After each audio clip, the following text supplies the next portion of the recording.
Can we start, Prabhu, by your permission? Hare Krishna. Thank you so much.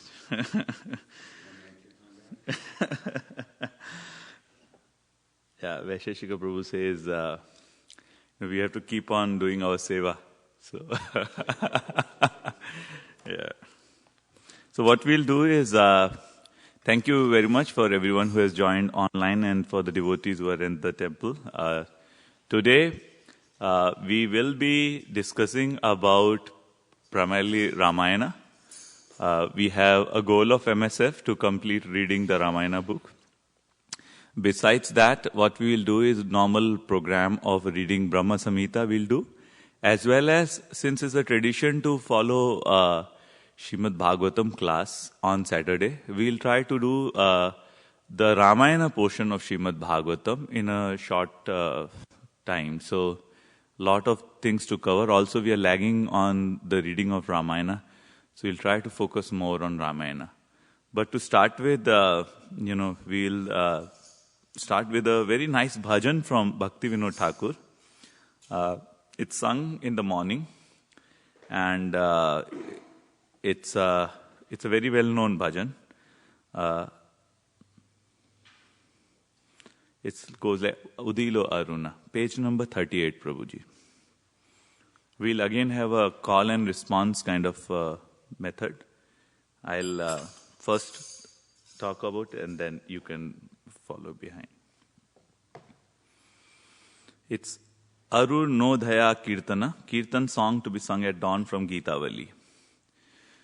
Udila Aruna Purab Bhage Dvijamani Goramani Jage Udila Aruna Purab Bhage Dvijamani Goramani Jage Bhakta Samuha Loelo Sate Gela Nagar Braje Bhakta Samuha Loelo Sate Gela Nagar Braje Tathaye tathaye bhajalo khol Tathaye tathaye bhajalo khol Gana gana tahe janjera rol Gana gana tahe janjera rol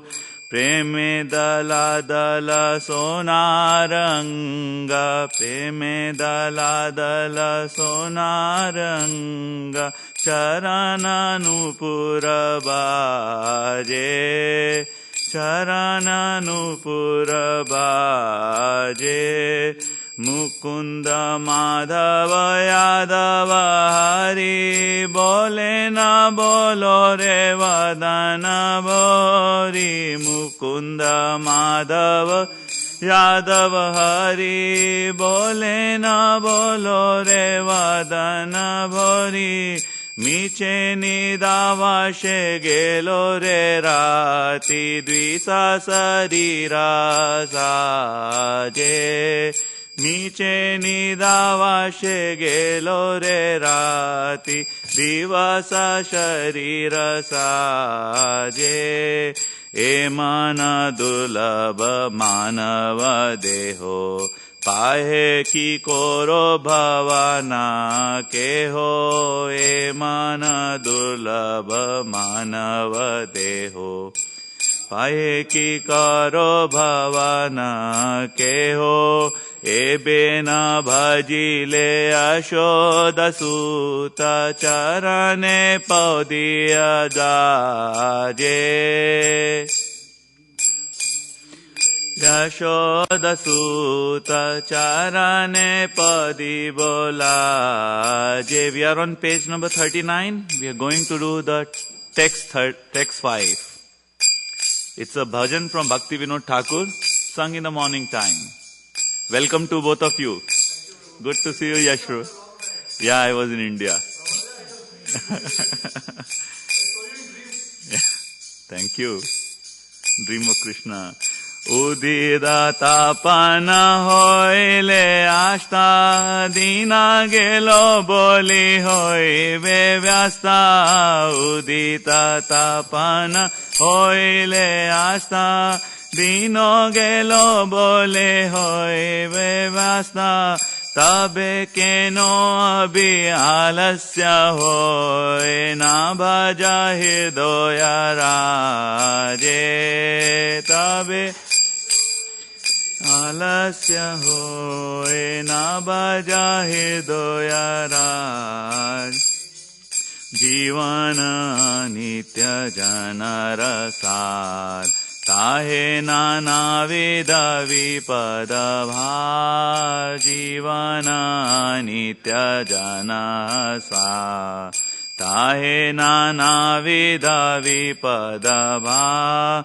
Namashraya kori jatane tumi, takana apana kaje.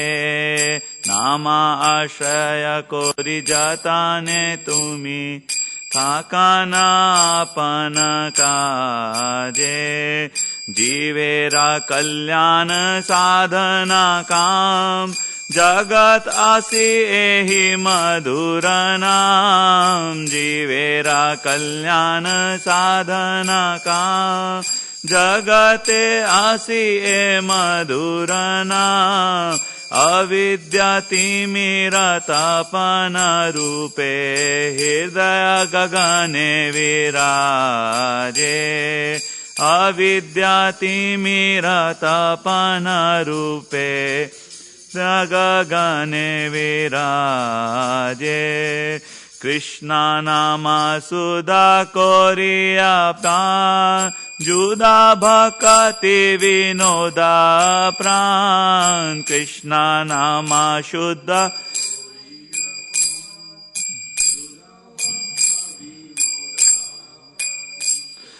Krishna nama sudha horiya pan, juda bhakati vinoda pran. Krishna nama sudha koriya pan, juda bhakati vinoda pran.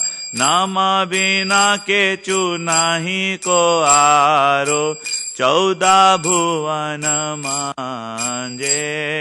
नाम बिना केचु नाही को आरो, 14 भुवन मांजे. जीव जागो गौरा चंद्र बोले. जीव जागो गौरा चंद्र बोले. कोटा निद्रा जाओ माया पिछारी राकोले. कोटा निद्रा जाओ माया पिशाची राकोले. भजियो मोलिबो ऐशे संसार बिता. No, how does it go? Bhajibo bolibo eshe samsara bitare. Something like that?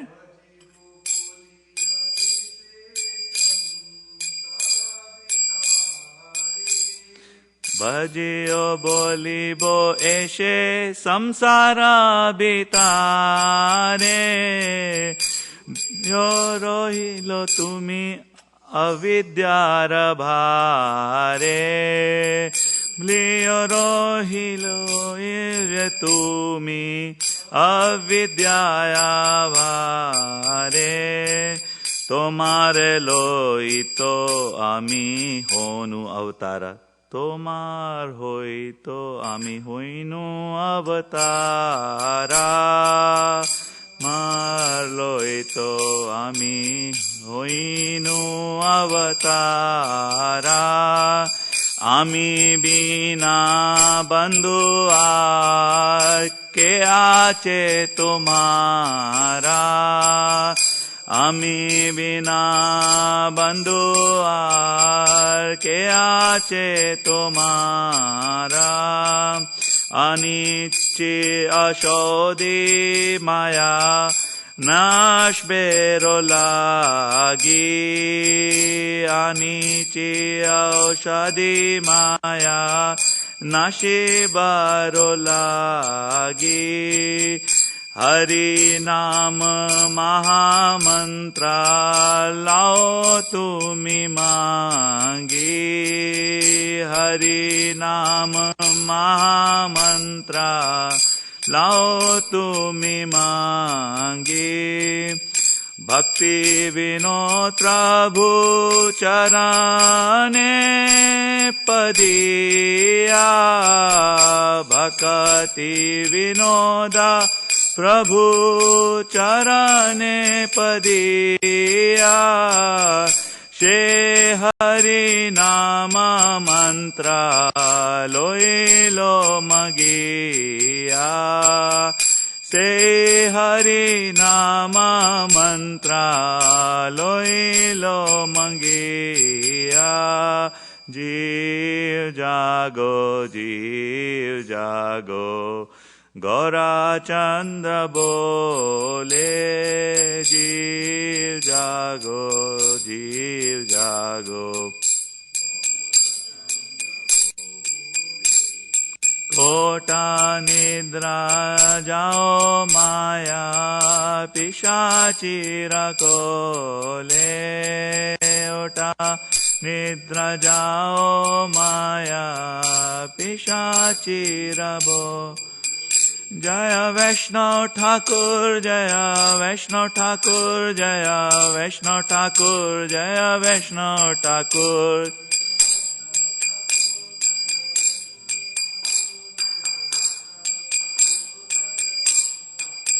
Jaya Prabhupada, Jaya Prabhupada, Jaya Prabhupada, Jaya Prabhupada.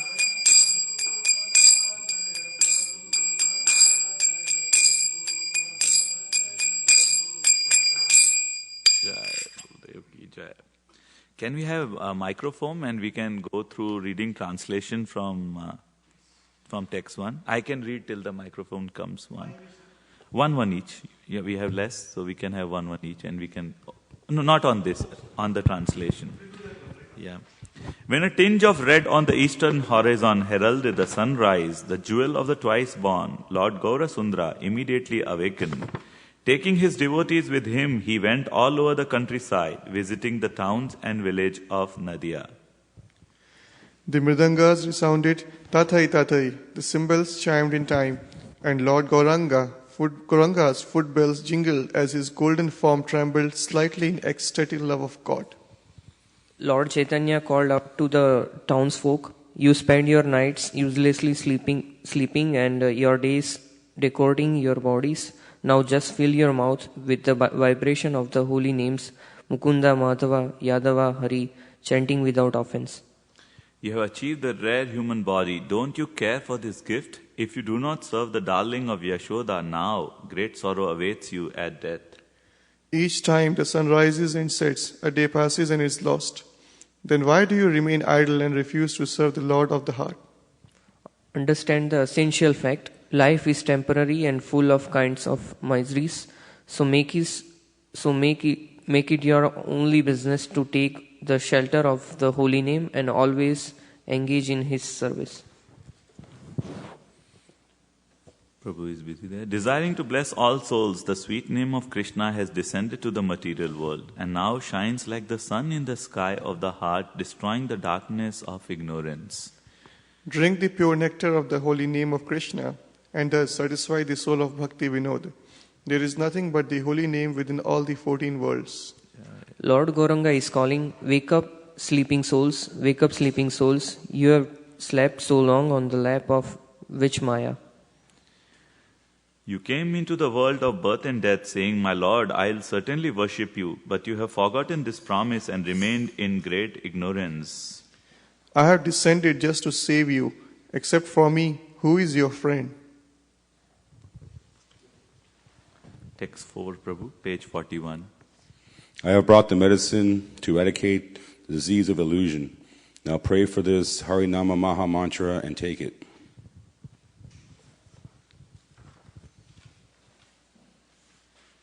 Bhaktivedanta fell at the lotus feet of the Lord Gauranga, and after begging for the holy name, he received that Mahamantra. Bhakti Vinod Thakur ki jai is a very sweet bhajan. Vaisheshika Prabhu often recites that in the morning.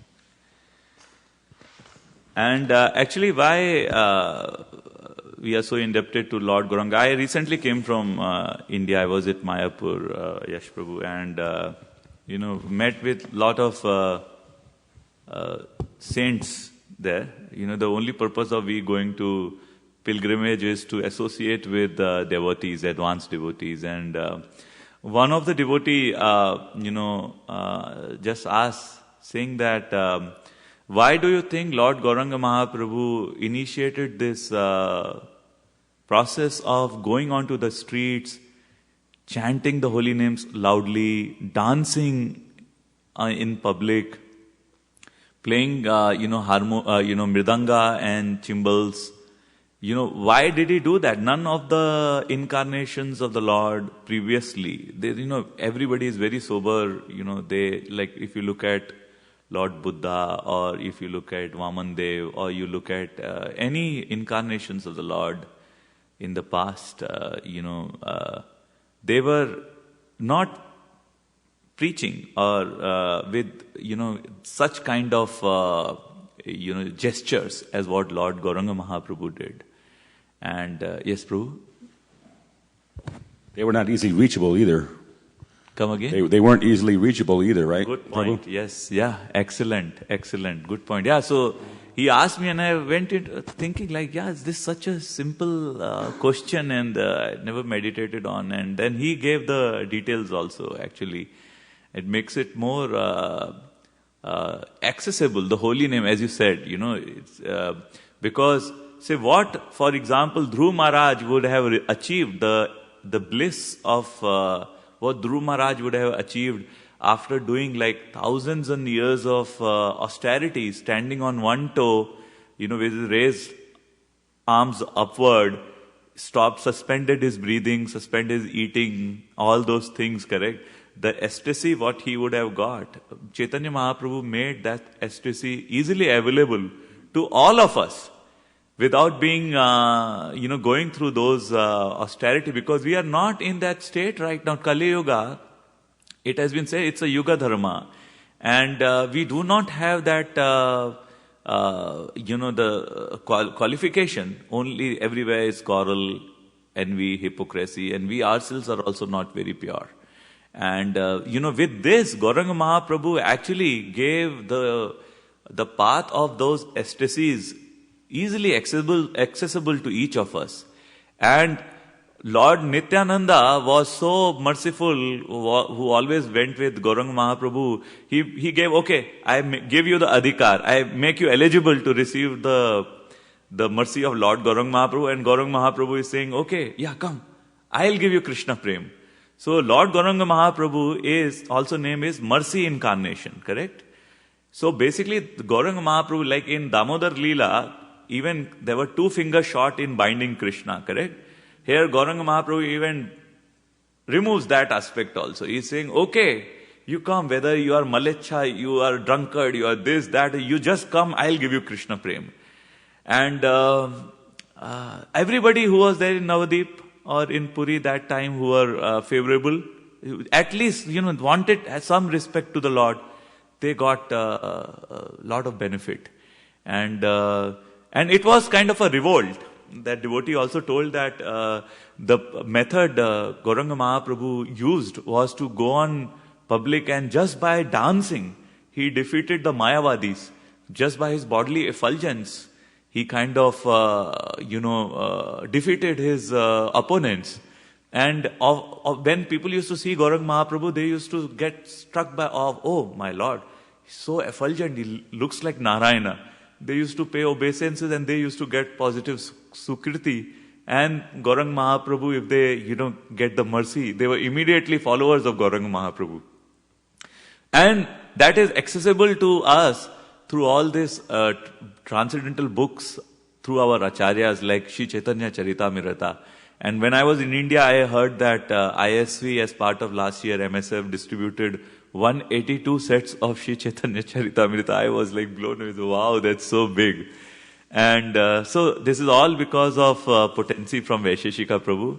And, the right orders carried on by ISV devotees here, especially Malini Mataji and Shri Krishna Purushottam Prabhu, along with many Sankirtan devotees who plan their life distributing literature, transcendental literature. So we are very grateful to be amidst all these kinds of vibration going in, all kinds of nice devotees around, and such a nice facility with the best, the deities which we have, nice service done by pujaris, nice prasad. So we have all the facilities on what Lord Gauranga Mahaprabhu have kind of established to take advantage and progress in our life.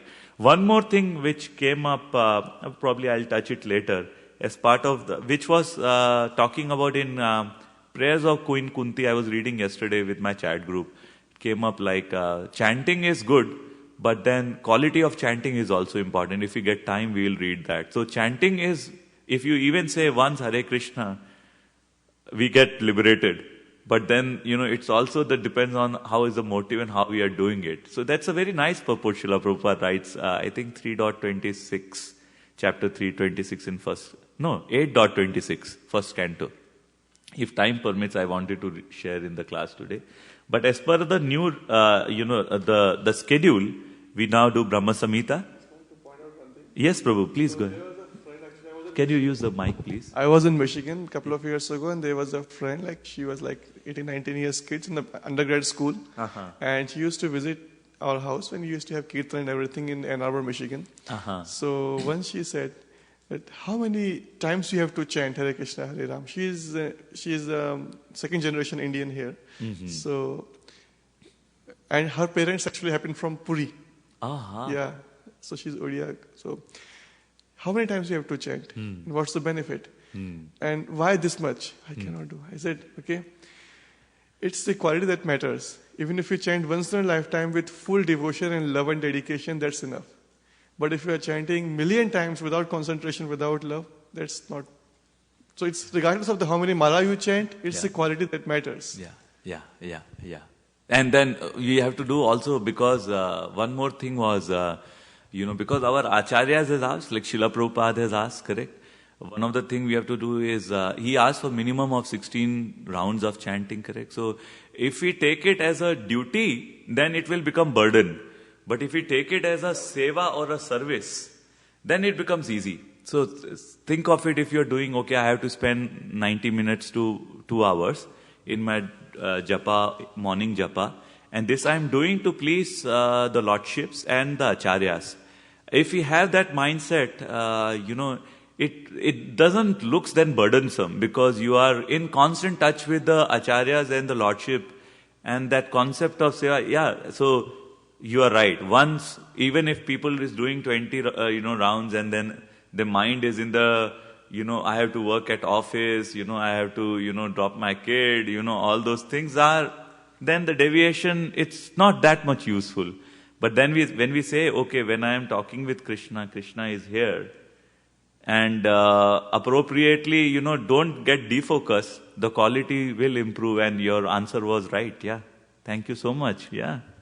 So we'll do anything else you want to add, Yash Prabhu? So we'll do Brahma Samhita, and the way we'll first do is we'll do translation, 5 each, as Yash Prabhu said. And this is a very important book actually. Chaitanya Mahaprabhu again discovered 2 books. One was Sri Brahma Samhita, and another was Sri Krishna Karunamrita. So this is very important because the purports were written by Srila Prabhupada's guru, Srila Bhakti Siddhanta Saraswati Thakur. So what we are going to do is we are going to just read the translation. Okay? I can start and then we can follow in the cyclic order. Text 1. Krishna, who is known as Govinda, is the supreme Godhead. He has an eternal blissful spiritual body. He is the origin of all. He has no other origin, and he is the prime cause of all causes. The spiritual place of transcendental pastime of Krishna is portrayed in the second verse. The super excellent station of Krishna, which is known as Gokula, has thousands of petals and a corolla like that of a lotus, sprouted from the part of his infinitary aspect, the whole of the leaves being the actual abode of Krishna. Text 3. The whole of the transcendental lotus is the realm wherein dwells Krishna. It is a hexagonal figure, the abode of the indwelling, predominated and predominating aspect of the Absolute. Like a diamond, the central supporting figure of self-luminous Krishna stands as a transcendental source of all potencies. The holy name, consisting of 18 transcendental letters, is manifested in a hexagonal figure with the sixfold divisions. The whole of that eternal realm, Gokula, is the hexagonal abode of Krishna. Its petals are the abodes of gopis, who are part and parcel of Krishna, to whom they are the most lovingly devoted and are similar in essence. The petals shine beautifully like so many walls. The extended leaves of that lotus are the garden-like dhams, that is, spiritual abode of Sri Radhika, the most beloved of Krishna. Text 5. The surrounding external plane of Gokula is described in this verse. There is a mysterious quadrangular place named Shvetadipa, surrounding the outskirts of Gokula. Shvetadipa is divided into 4 parts on all sides. The abode of Vasudev, Sankarshana, Pradyumna and Aniruddha are separately located in each of these 4 parts. These 4 divided abodes are enveloped by the fourfold human requirements such as piety, wealth, passion and liberation, as also by the 4 Vedas, namely Rig, Sama, Yajur and Atharva, which deal with the mantra and which are the basis of achievements of the fourfold mundane requirements. 10 tridents are fixed in 10 directions, including the zenith and the nadir. The 8 directions are decorated with the 8 jewels of Mahapadma, Padma, Sankha, Makara, Kachapa, Mukunda, Kunda and Nila. There are 10 protectors, Dikapalas, of the 10 directions in the form of mantras. The associates of the hues of blue, yellow, red and white, and the extraordinary potencies bearing the names of Vimala, etc., shine on all sides. The Lord of Gokula is the transcendental supreme Godhead, the own self of eternal ecstasies. He is the superior of all superiors and is busily engaged in the enjoyments of the transcendental realm and has no association with his mundane potency. Krishna never consorts with his illusionary energy. Still, her connection is not entirely cut off from the absolute truth. When he intends to create the material world, the amorous pastime in which he engages by consorting with his own spiritual Chit potency, Rama, by casting his glance at the deluding energy in the shape of sending his time energy, is an auxiliary activity. The secondary process of association with Maya is described. Rama Devi, the spiritual Chit potency, beloved consort of the Supreme Lord, is the regulatrix of all entities. The divine plenary portion of Krishna creates the mundane world. At creation, there appears a divine halo of the nature of his own subjective portion, Swamcha. This halo is divine Sambhu, the masculine symbol or manifested emblem of the Supreme Lord. This halo is the dim twilight reflection of the supreme eternal effulgence. This masculine symbol is the subjective portion of divinity who functions as progenitor of the mundane world, subject to the supreme regulatrix Niyati. The conceiving potency is in regard to mundane creation, makes her appearance out of the supreme regulatrix. She is Maya, the limited, non-absolute apara potency, the symbol of mundane feminine productivity. The intercourse of these two brings forth the faculty of perverted cognition, the reflection of the seed of the procreative desire of the Supreme Lord. All offspring of the consort of the great Lord Maheshwara of this mundane world are of the nature of the embodiment of the mundane masculine and feminine generative organs. The person embodying the material causal principle, namely the great Lord of this mundane world, Maheshwara, Shambhu, in the form of the male generating organ, is joined to his female consort, the limited energy, Maya, as the efficient causal principle. The Lord of the world, Mahavishnu, is manifest in him by his subjective portion in the form of his glance. The Lord of the mundane world, Mahavishnu, possesses thousands of heads, eyes, hands. He is the source of thousands of avatars in his thousands of subjective portions. He is the creator of thousands of individual souls. The same Mahavishnu is spoken of by the name of Narayan in this mundane world. From that eternal person has sprung the vast expanse of water of the spiritual causal ocean. The subjective portions of Shankarshan, who abides in Paravyoma, the above supreme Purusha with thousands of subjective portions, reposes in the state of divine sleep, Yoga Nidra, in the waters of the spiritual causal ocean. The spiritual seeds of Shankarshan existing in the pores of skin of Mahavishnu are born as so many golden sperms. These sperms are covered with 5 great elements. The same Mahavishnu entered into each universe as his own separate subjective portions. The divine portions that entered into each universe are possessed of its majestic extensions, that is, they are the eternal, universal soul Mahavishnu, possessing thousands of heads. The same Mahavishnu created Vishnu from his left limb, Brahma, the first progenitor of beings, from his right limb, and from the space between his 2 eyebrows, Sambhu, the divine masculine manifested halo.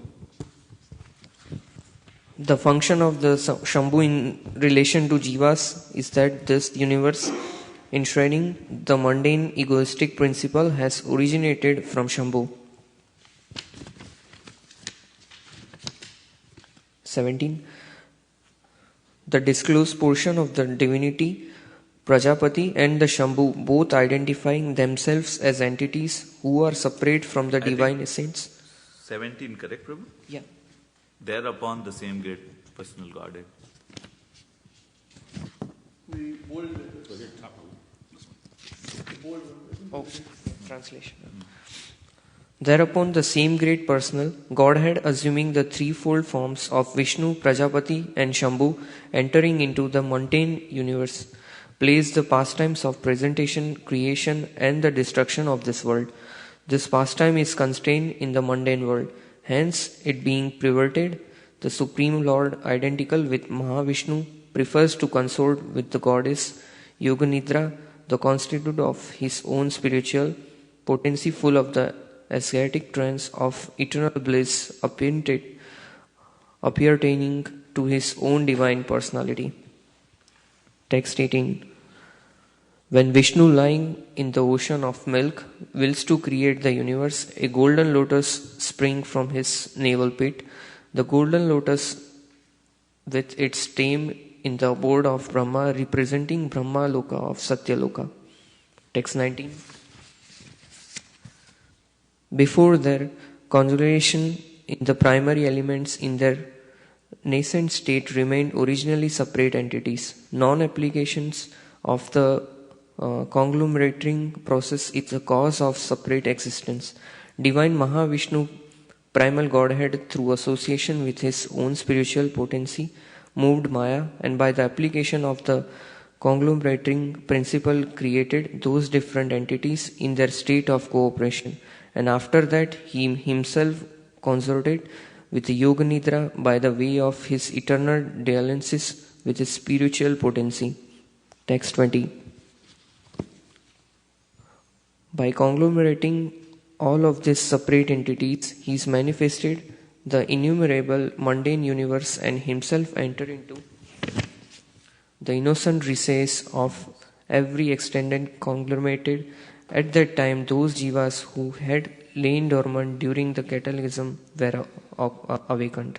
The same jiva is eternal and is for eternity and without a beginning joined to the Supreme Lord by the tie of an eternal kinship. He is transcendental spiritual potency. The divine lotus which springs from the navel-pit of Vishnu is in every way related by the spiritual tie with all souls and is the origin of four-faced Brahma, verse in the four Vedas. On coming out of the lotus, Brahma, being guided by the divine potency, turned his mind to the act of creation under the impulse of previous impressions, but he could not see nothing but darkness in every direction. Then the goddess of learning, Saraswati, the divine consort of the Supreme Lord, said thus to Brahma, who saw nothing but gloom in all direction, O Brahma, this mantra, namely, Klim Krishnaya Govindaya Gopi Jana Vallabhaya Swaha will assuredly fulfill your heart's desire.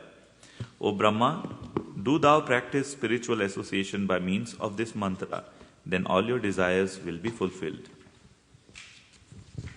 Brahma, being desirous of satisfying Govinda, practiced the cultural acts for Krishna in Golok, Lord of Shwetadeep, for a long time. His meditation ran thus: there exists a divine lotus of 1,000 petals, augmented by millions of filaments in the transcendental land of Golok. On its world, there exists a great divine throne on which is seated Sri Krishna, the form of eternal effulgence of transcendental bliss, playing on his divine flute, resonant with the divine sound, with his lotus mouth. He is worshipped by his amorous milkmaids with their respective subjective portions and extensions, and also by his external energy, who stays outside, embodying all mundane qualities. Then Gayatri, mother of the Vedas, being made manifest, that is imparted by the divine sound of the flute of Shri Krishna, entered into the lotus mouth of Brahma, born from himself through his 8 ear holes. The lotus-born Brahma, having received the Gayatri sprung from the flute song of Shri Krishna, attained the status of the twice-born, having been initiated by the supreme primal perceptor, Godhead himself. Enlightened by the recollection of that Gayatri, embodying the 3 Vedas, Brahma became acquainted with this expanse of the ocean of truth. Then he worshipped Sri Krishna, the essence of all Vedas, with this hymn: I worship Govinda, the primeval Lord, the first progenitor who is tending the cows, yielding all desire, in abodes built with spiritual gems, surrounded by millions of purpose trees, always served with great reverence and affection by hundreds of thousands of Lakshmis or Gopis.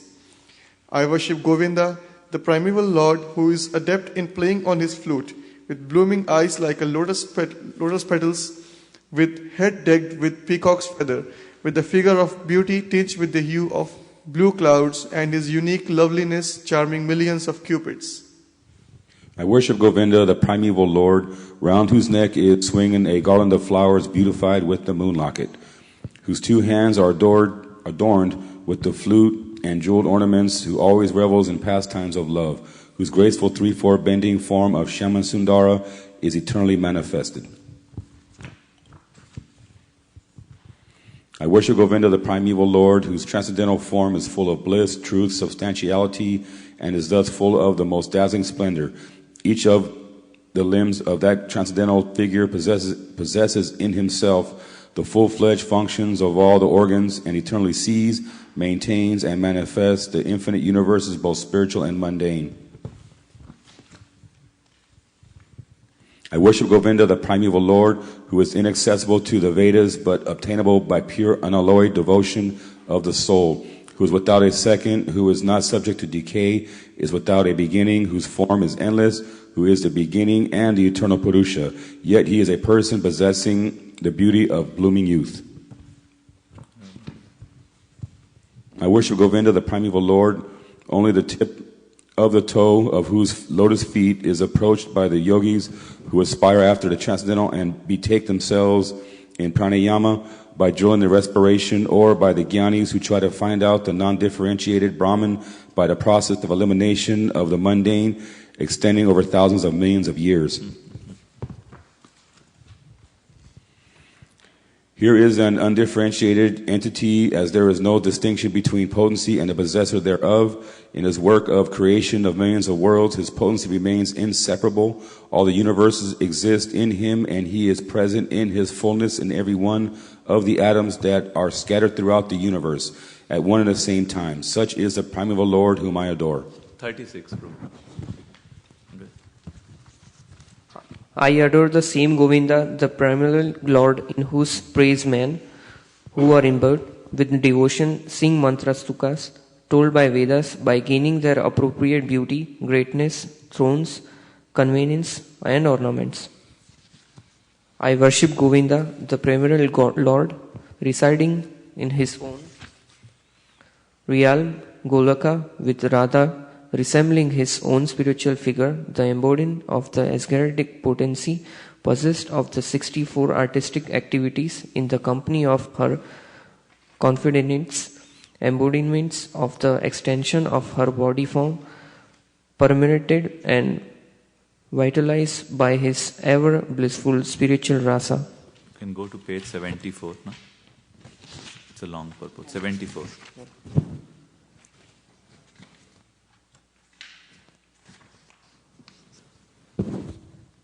I worship Govinda, the primeval Lord, who is Shyama Sundara Krishna himself with unconceivable, innumerable attributes, whom the pure devotees see in their heart of hearts with the eye of devotion tinged with the self of love.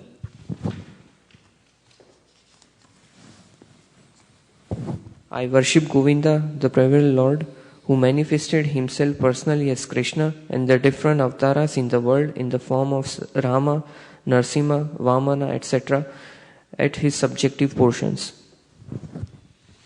I worship Govinda, the primeval Lord, whose effulgence is the source of non-differentiated Brahmana mentioned in the Upanishad, being differentiated from infinite glories of the mundane universe, appears as indivisible, infinite, limitless truth. I worship Govinda, the primeval Lord, with the absolute substantive principle being the ultimate entity in the form of the support of all existence. From external potencies embodies the threefold mundane qualities, sattva, rajas, and tamas, and diffuse the Vedic knowledge regarding the mundane world. I worship Govinda, the primeval Lord, whose glory ever triumphantly dominates the mundane world by the activity of his own pastimes, being reflected in the mind of recollecting souls as the transcendental entity of ever blissful cognitive rasa. Lowest of all is located Devi Dharma. Next, above is Mahesa Dharma. Above Mahesa Dharma is placed Hari Dharma, and above them all is located Krishna's own realms, named Goloka. I adore the primeval Lord Govinda, who has allotted their respective authorities to the rulers of these graded realms. The external potency Maya, who is of the nature of the shadow of the Chit potency, is worshipped by all people as Durga, the creating, preserving and destroying agency of this mundane world. I adore the primeval Lord Govinda in accordance with whose will Durga conducts herself.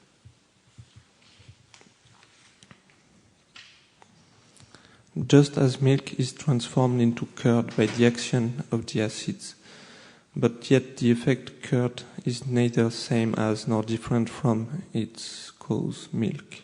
So I adore the primeval Lord Govinda, of whom the state of Sambhu is a transformation for the performance of the work of destruction.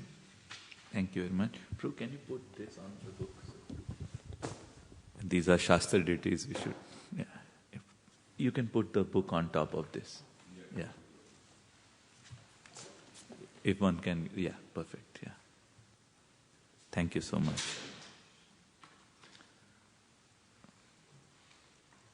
How are you, Prabhu? Good to see you. Hare Krishna. Yeah, these are like Shastra deities and we have to keep it above our genitals all the time. The light of one candle being communicated to the other candles, although it burns separately in them, is the same in its quality. I adore the primeval Lord Govinda, who exhibits himself equally in the same mobile manner in his various manifestations. Text 47, I adore the primeval Lord Govinda, who, assuming his own great subjective form, who bears the name of Shesha, replete with the all-accommodating potency, and reposing in the causal ocean with the infinity of the world in the pores of his hair, enjoy creative sleep, yoga nidra.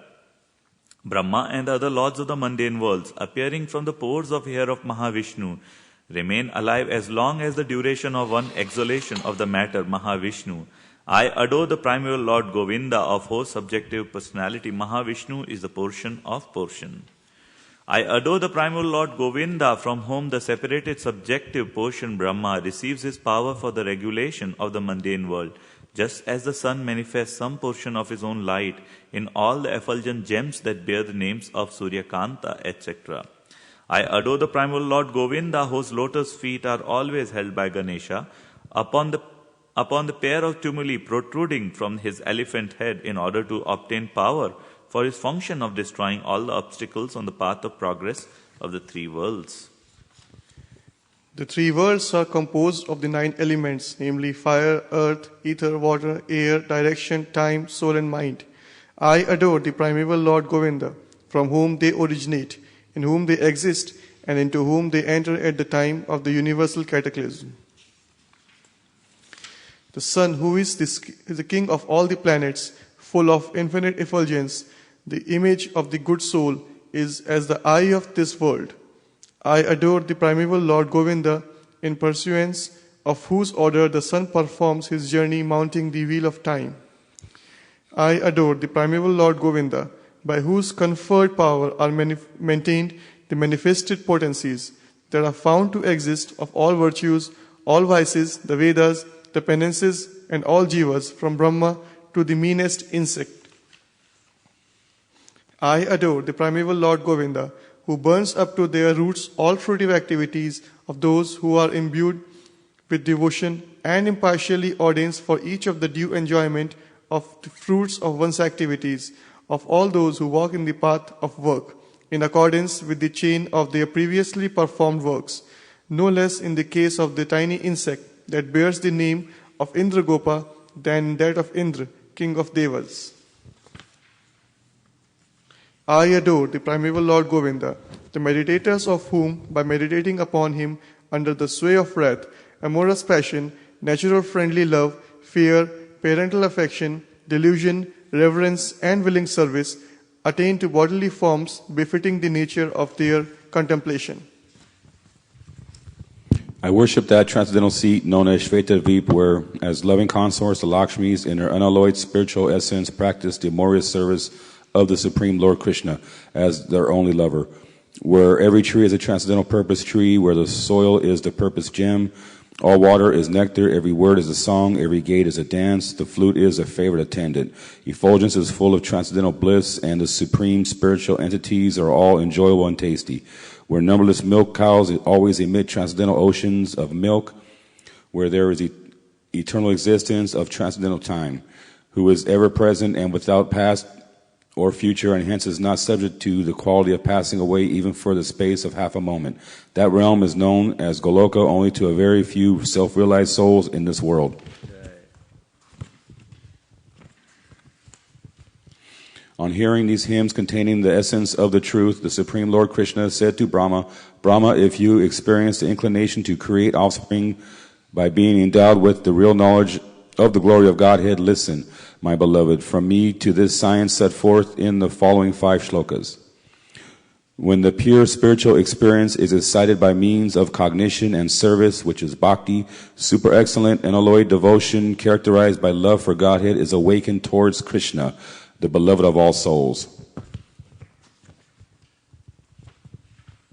The highest devotion is attained by slow degrees, by the method of constant endeavor for self-realization with the help of scriptural evidence, theistic conduct, and perseverance in practice. These preliminary practices of devotion, sadhana bhakti, are conducive to the realization of loving devotion, which is love and devotion, than whom there is no superior well-being, who goes hand in hand with the attainment of the exclusive state of supreme bliss, and who can lead to myself. Abandoning all meritorious performance, serve me with faith. The realization will correspond to the nature of one's faith. The people of the world act ceaselessly in the pursuance of some ideal. By meditating on me, by means of those deeds, one will obtain devotion characterized by love in the shape of the supreme service.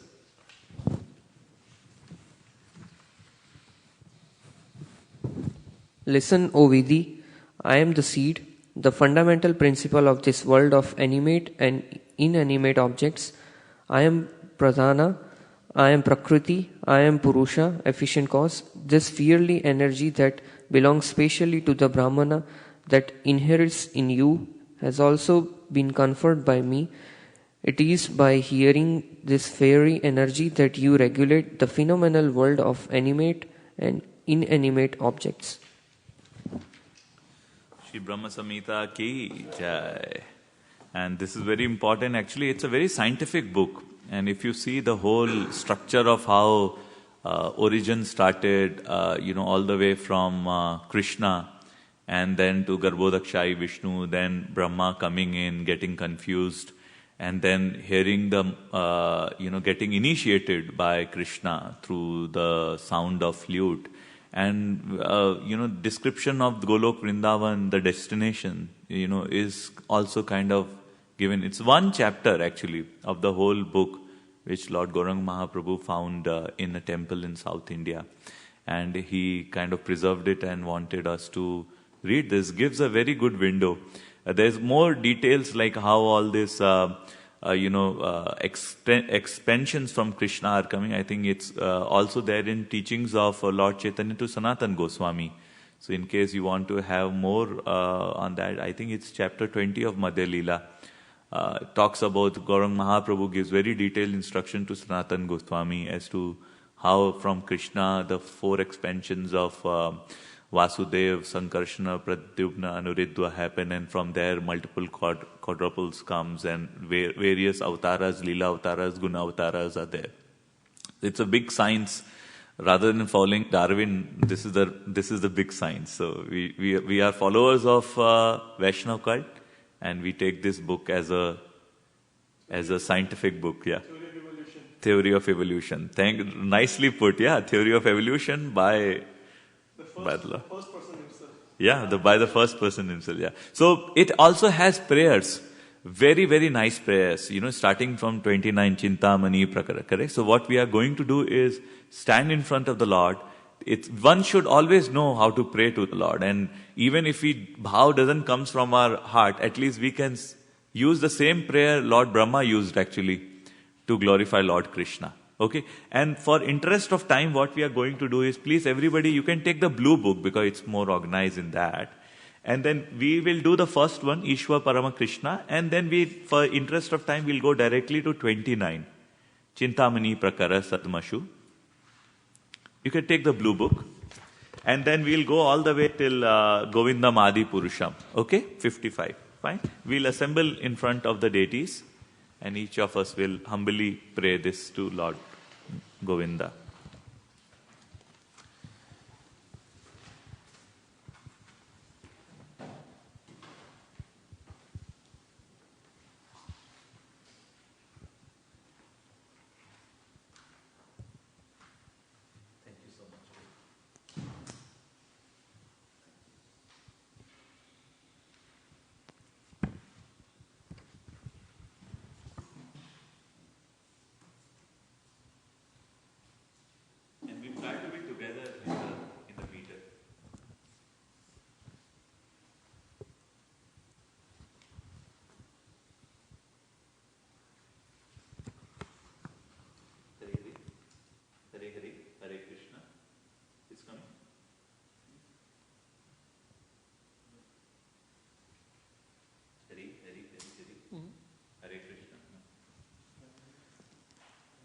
I have no Hari.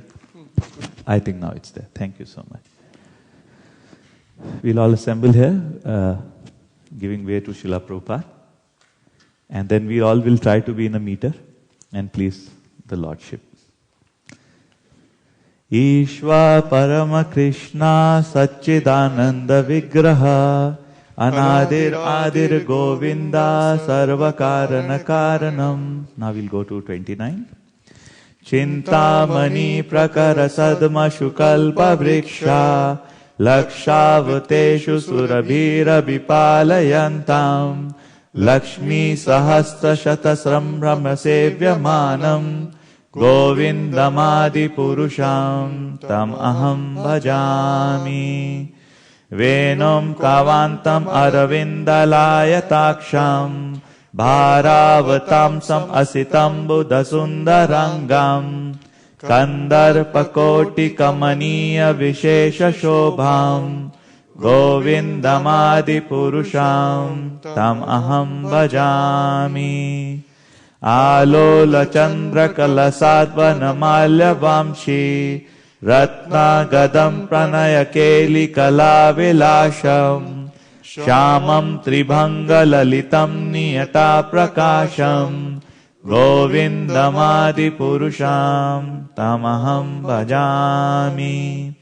Angani yasya sakalendriya vritti manti Pashyanti panti kalayanti chiram jaganti Ananda chinmaya sad ujvala vigrahasya Govindamadi purusham tam aham bhajami Advaitam achutam anadi ananta rupam Adyam purana purusham navayauvanam cha Vedeshu durlabam adurlabam atma bhakto Govindamadi purusham tamaham bhajami Pantastu koti satavatsara samprakamyo Vayor atapi manaso munipungavanam Sope asti yat prapatasimni avichinta tatve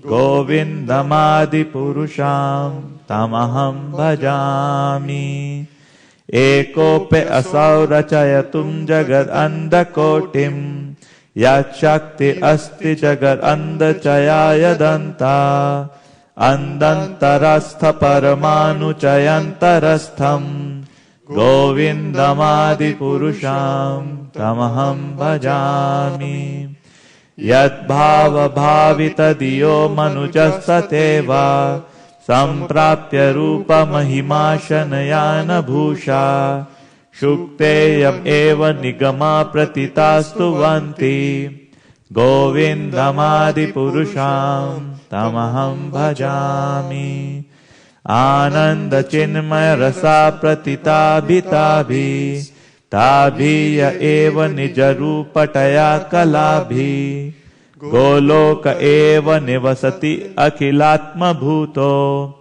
Govindamadi purusham tamaham bhajami Premanjanachurita bhakti vilochanena Santa sadeva hidayeshu vilokayanti Yam shama sundaram achinta guna swarupam Govindamadi purusham tamaham bhajami Ramadi murti shunkalani amena tishthan Nanavataram akarod bhuvaneshu kintu Krishna swayam sambhavat paramapumanyo Govindamadi purusham tamaham bhajami Yasya prabha prabhavato jagad andakoti Kotis ashesha vasudhadi vibhuti bhinnam Tat brahma nishkalam ananta ashesha bhutam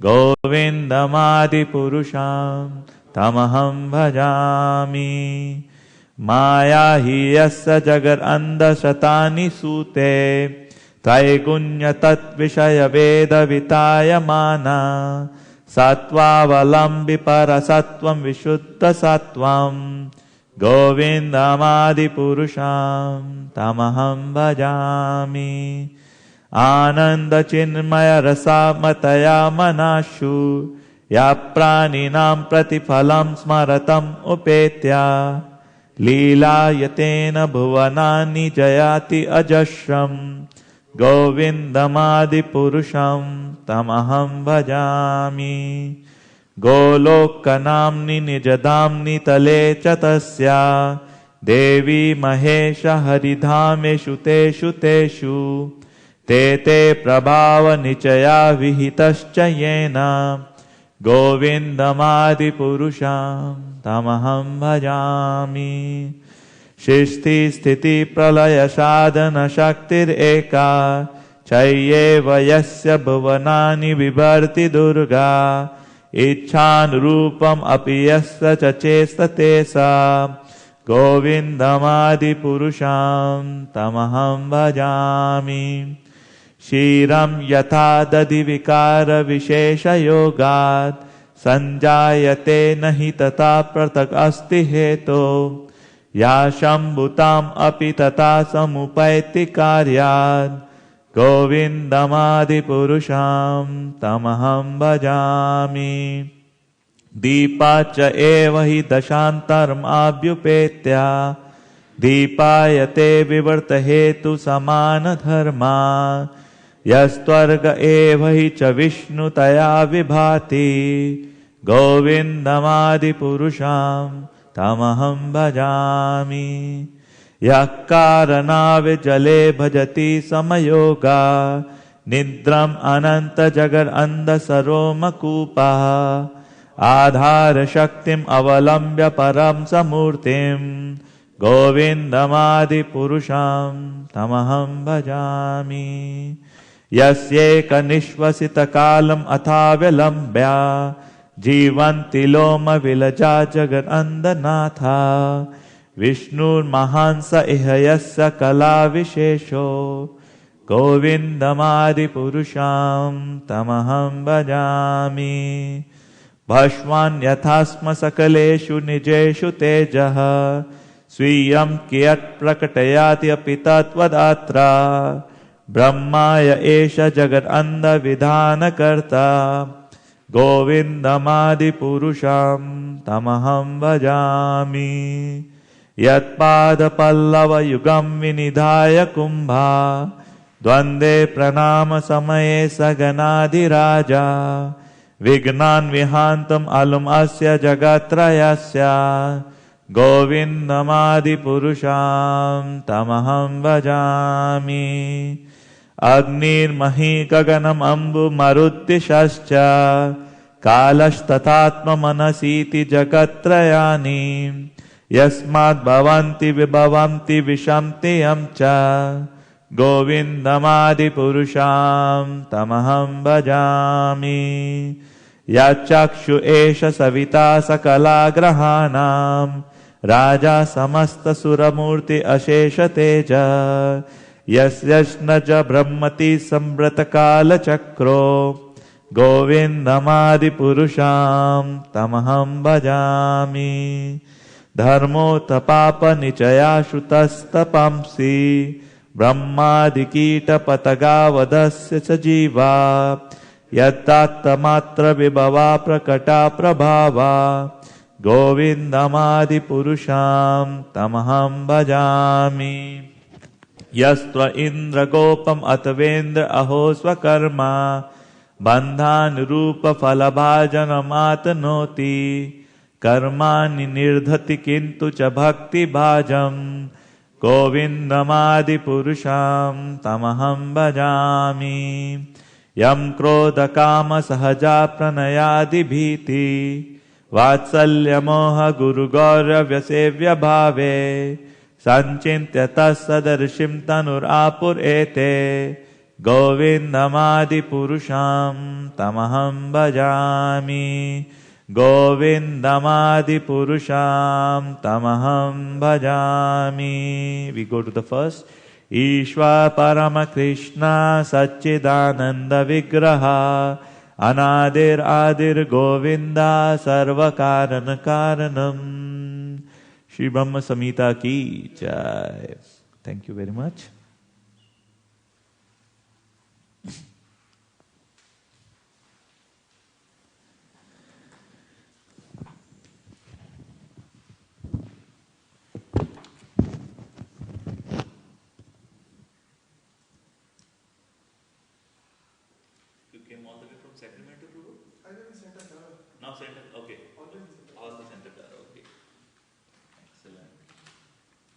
We'll continue on the next part. There are Ramayana books also there, and in the Sankirtan room also. So if we can get it, we can read it together on that. Huh? And if you don't have a copy, please get a copy. This is like, there are more Yash Prabhu in the Sankirtan room. Yeah. Yeah, please, yeah. So what we are going to do is, now next is after Brahma Samhita is, typically we do Srimad Bhagavatam. So what we'll do is I'll read some part of Srimad Bhagavatam which is related with Lord Shri Ram, and then we go into the regular reading of Ramayana. Is it okay, Prabhu? Perfect? Okay. And then small kirtan, and then we'll go. Jaya Radha Madhava Kunja Vihari, Jaya Radha Madhava Kunja Vihari, Jaya Gopi Jana Vallabha Girivaradhari, Jaya Gopi Jana Vallabha Girivaradhari, Yashodanandana Vrajana Ranjana Yamuna Tira Vanachari, Yamuna Tira Vanachari, Jayo Radha Madhava Kunja Vihari, Jayo Radha Madhava Kunja Vihari. Jaya Gauranga. This is one of the special chanting Srila Prabhupada used to do. So we do that before Bhagavatam class. And in Bhagavatam, actually, there are 12 cantos. Starts with first canto, second canto, goes all the way. And Lord Ram's pastimes are discussed in canto 9. So what we are going to do is, we'll just read some part of it. So to do the Saturday ritual, and then we'll get into the book of compiled by His Holiness Bhakti Vikas Swami Maharaj on the original Ramayana written by Valmiki. So it's actually chapter 10. And before that, the dynasties of Lord Ramachandra, ancestors are defined, like how Ganga was brought in for the ashes of the old forefathers of Ram, Bhagirath's pastimes and all. So we'll not go in that. We'll just get into chapter 10. I'll read the summary and then one or two verses from the chapter. Okay? Chapter 10. We'll do the invocation also. Sorry? Canto 9, Prabhu. Canto 9, chapter 10. Om Ajnana Timirandasya Jnananjana Shalakaya Chakshu Unmilitam Yena Tasmai Shri Guruve Namaha. Nama Om Vishnu Padaya Krishna Preshtaya Bhutale Shrimate Bhakti Vedanta Swami Iti Namine.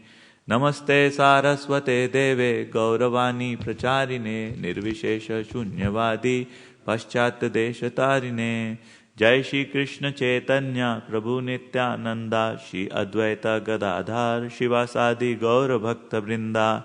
Hare Krishna Krishna Krishna Hare Hare, Hare Rama Rama Rama Hare Hare.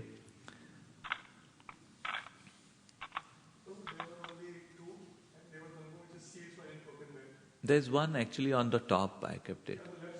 Yeah. Okay, that's fine. Sure. Okay.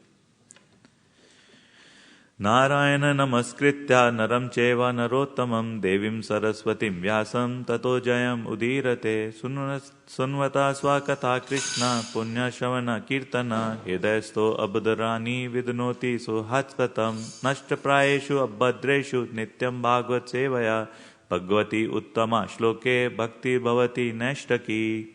Reading from Srimad Bhagavatam, Canto 9, Chapter 10, The Pastimes of the Supreme Lord Ramchandra. This 10th chapter describes how Lord Ramachandra appeared in the dynasty of Maharaj Katvanga. It also describes the Lord's activities, telling how he killed Ravana and returned to the Ayodhya, the capital of his kingdom.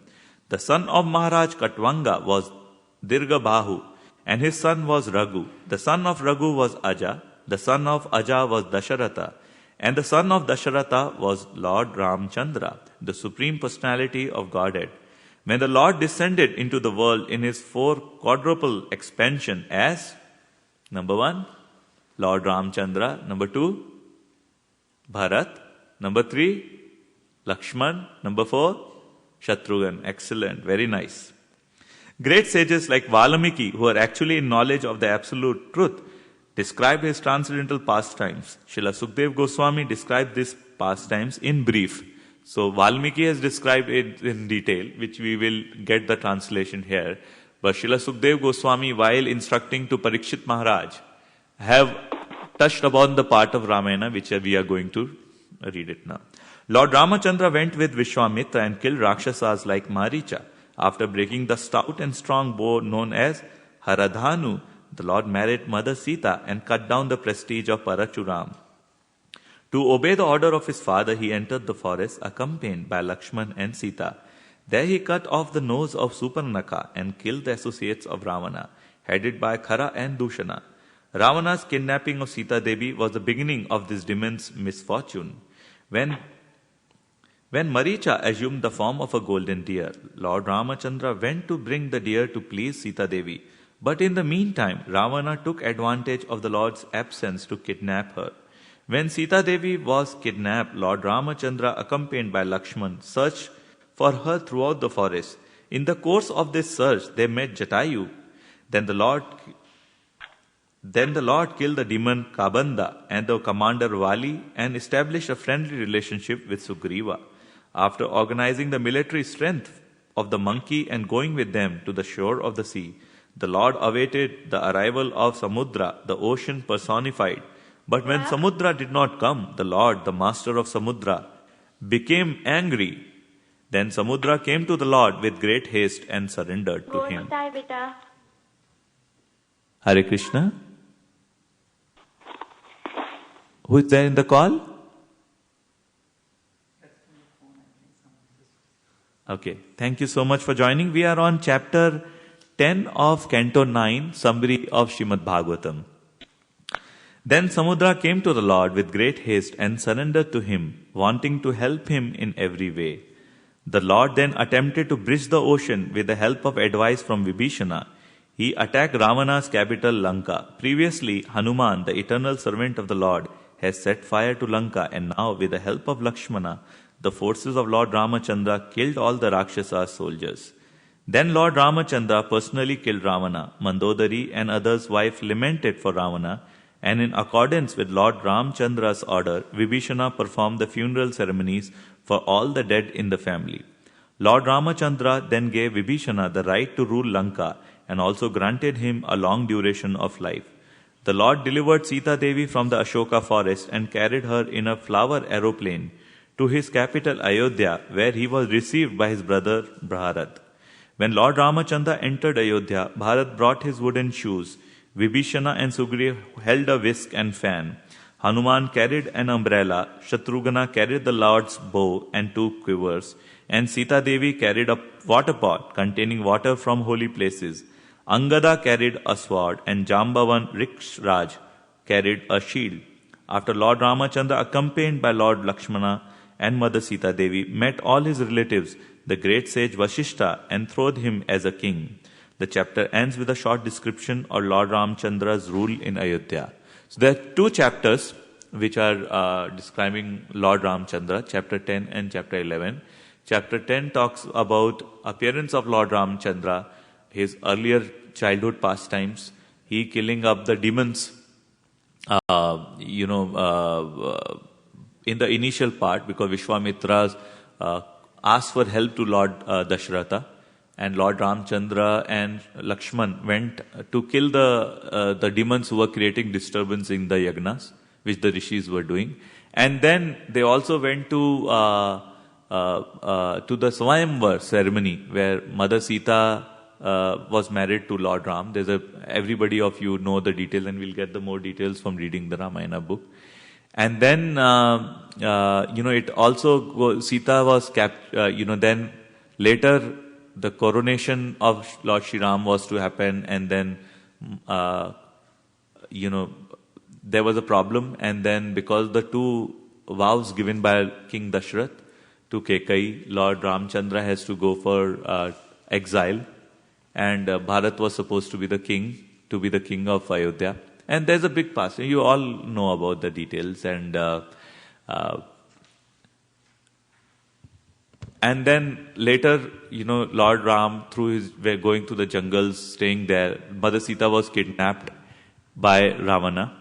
And then Lord went to Lanka to kill Ravana. And that was one of the reasons of why Lord Ramachandra took birth, to kill, like it is said, yada yada hi dharmasya glani bhavati bharata. So whenever there is a rise of irreligion, Lord manifests to kill the miscreants, correct? So the miscreants in the form of the demons who were disturbing the rishis, as well as the miscreants who were actually like Ravana. The name Ravana actually meant the one who makes other cries. So he was so terrible. He was a good devotee of Lord Shiva, but then once one gets power, they start misusing it. So Ravan was nothing different than that. We see examples of Hiranyakashipu, Hiranyaksha and other demons also. So Ravan was also one of it. And he was so terrible that anybody who looks at it will be in such misfortunes that person will start crying. And to again annihilate such kinds of people, Lord Ramchandra has to take birth. And going to forest and other things were just Leela pastimes of Lord Shri Ramchandra, who wanted to show how an ideal householder should live a life, correct? And then we also see that, Lord doesn't get affected by, leaving home, going to forest and all, correct? These were all pastimes enacted to kind of, help, because there was, Ahilya, Udhar and other things there, correct? In the past times, the Lord would have promised something. It all gets manifested in due course of time. One of the we'll get into details of that. What I wanted to read was one of the translation. So we can then go to the reading. Which one shall we pick up? Let's pick up something on the... Let's read something on the Rama Rajya part, which is towards the end. Srila Prabhupada has a very nice purport on that. Let's read text 50. Chapter 10, text 50, Prabhu. One more down, 50. 50.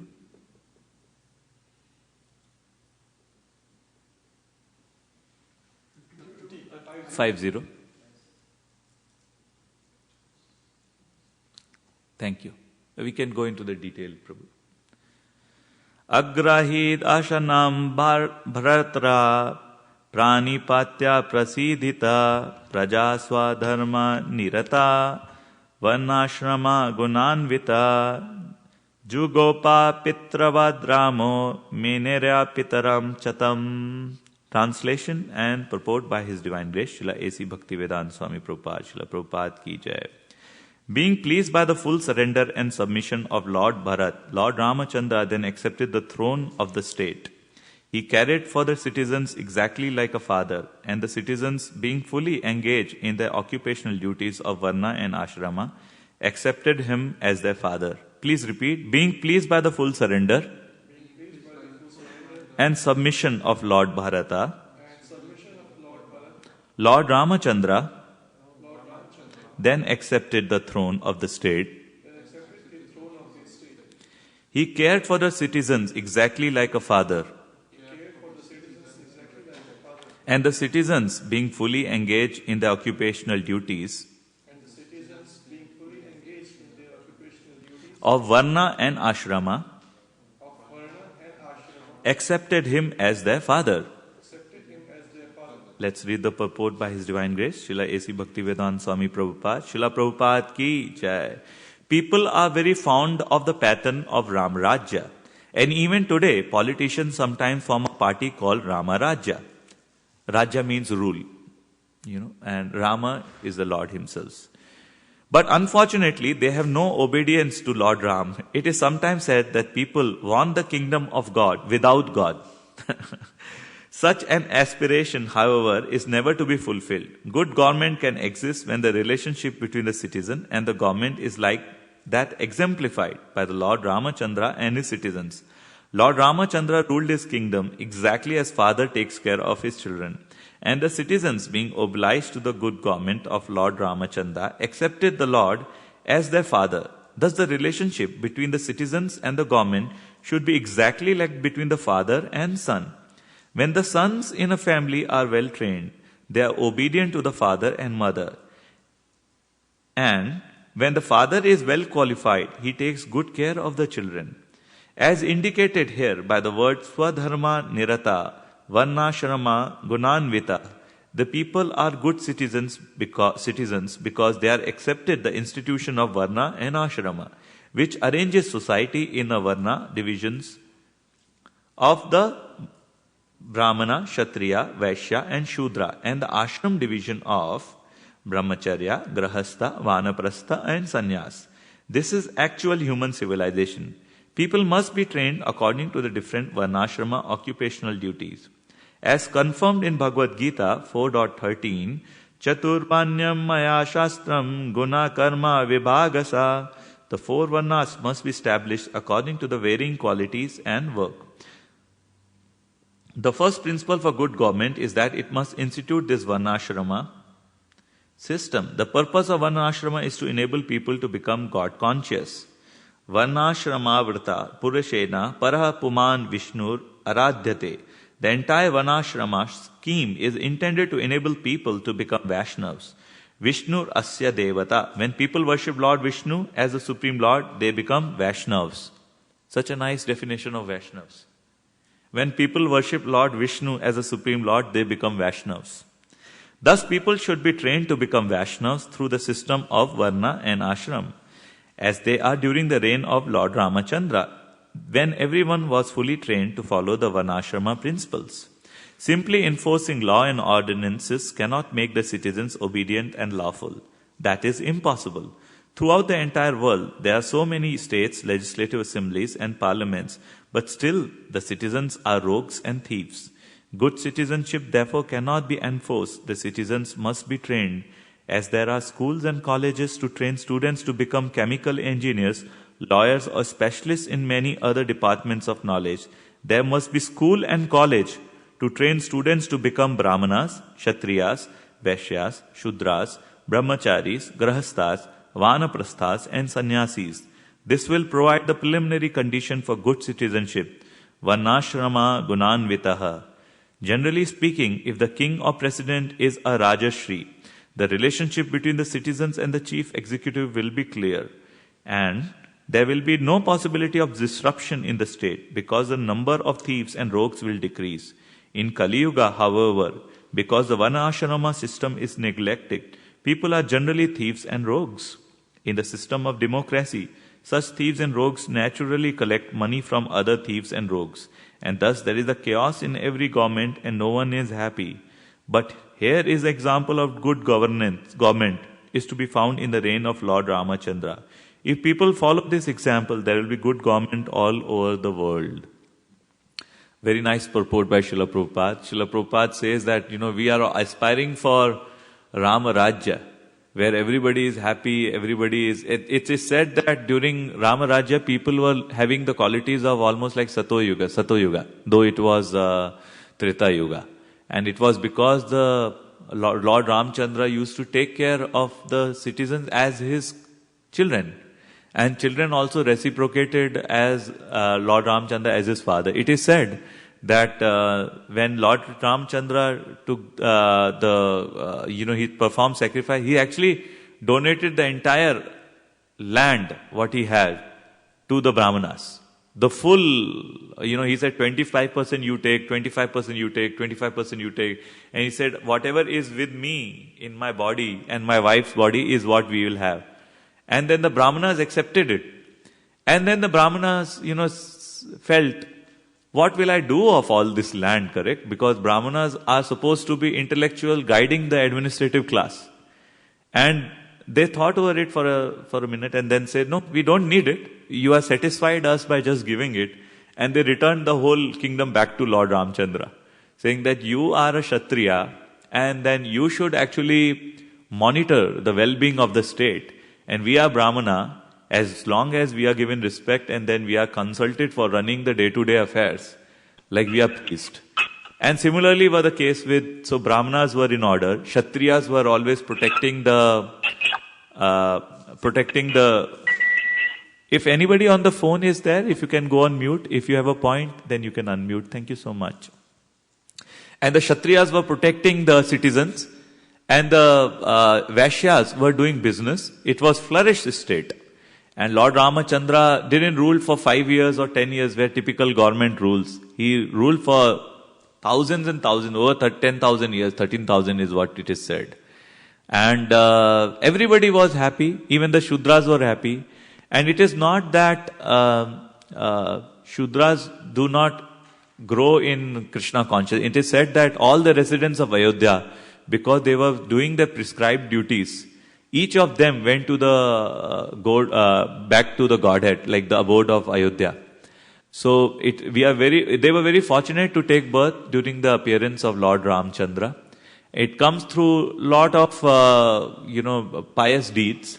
Similarly, people who would have taken birth during the appearance of Lord Gauranga would have been very, very pious. We have read that many demigods, many associates of Lord Gauranga took birth before or after or during Lord Gauranga's when he born.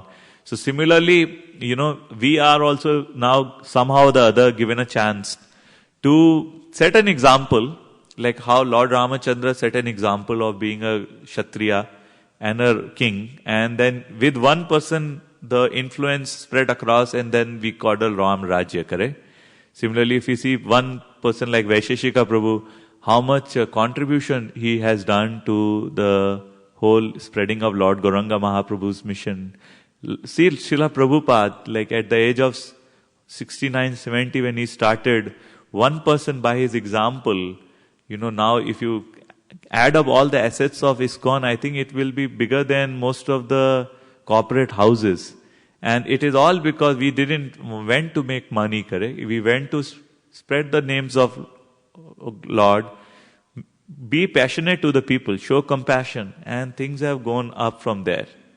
Yes, Prabhuji, you have a comment? Yeah, I had I don't know if it's a great realization. I mean, to me it is, but I was watching this thing about Prabhupada. I guess one of his devotees made a movie about him, and you're right. He was 69. He was very old, and it was like, kind of like, I guess he got a ticket from somebody. He got a paper, like at a dinner, inquired about his visa to come to America, and he never made an inquiry. I guess he was talking to somebody, and somebody just, heard him saying that he wanted to go to America, so they did it for him.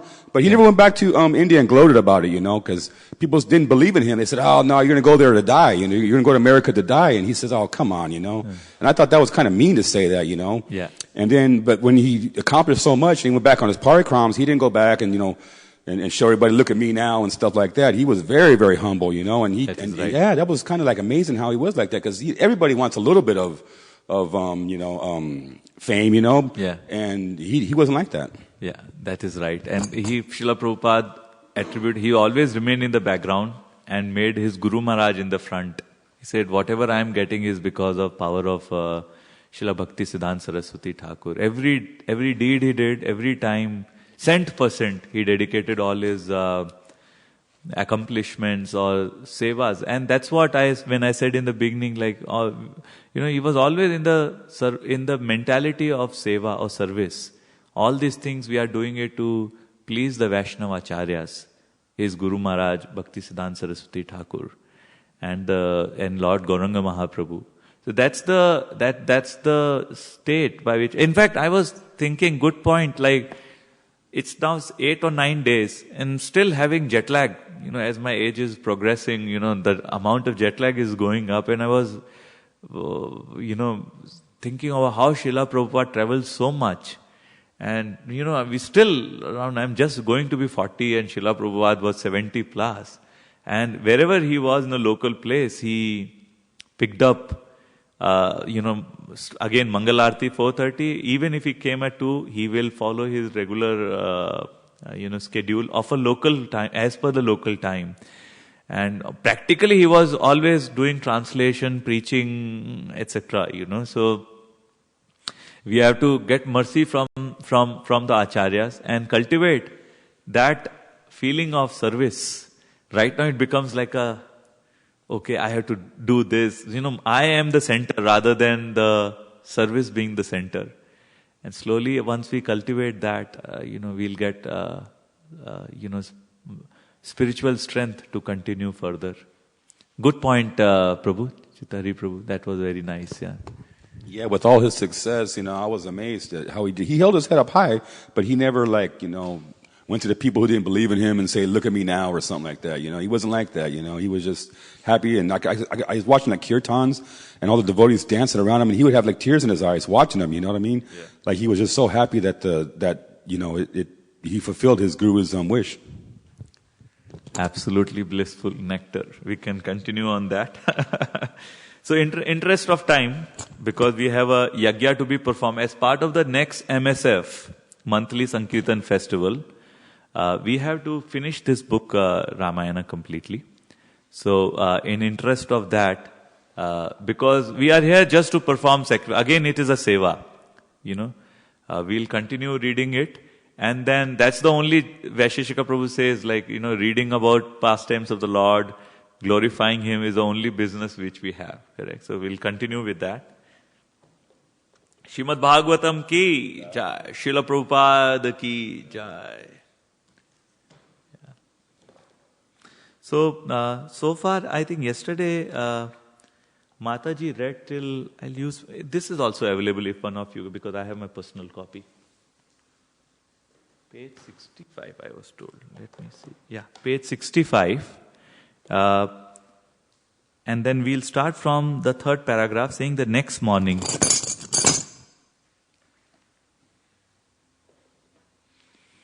Om Ajnana Timirandasya Jnananjana Salakaya Chakshu Unmilitam Yena Tasmai Shri Guruve Namah.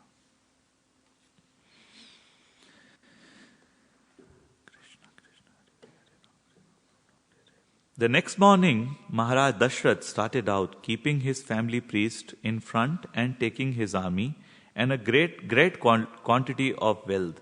After traveling for 4 days, the party reached the outskirts of Mithila.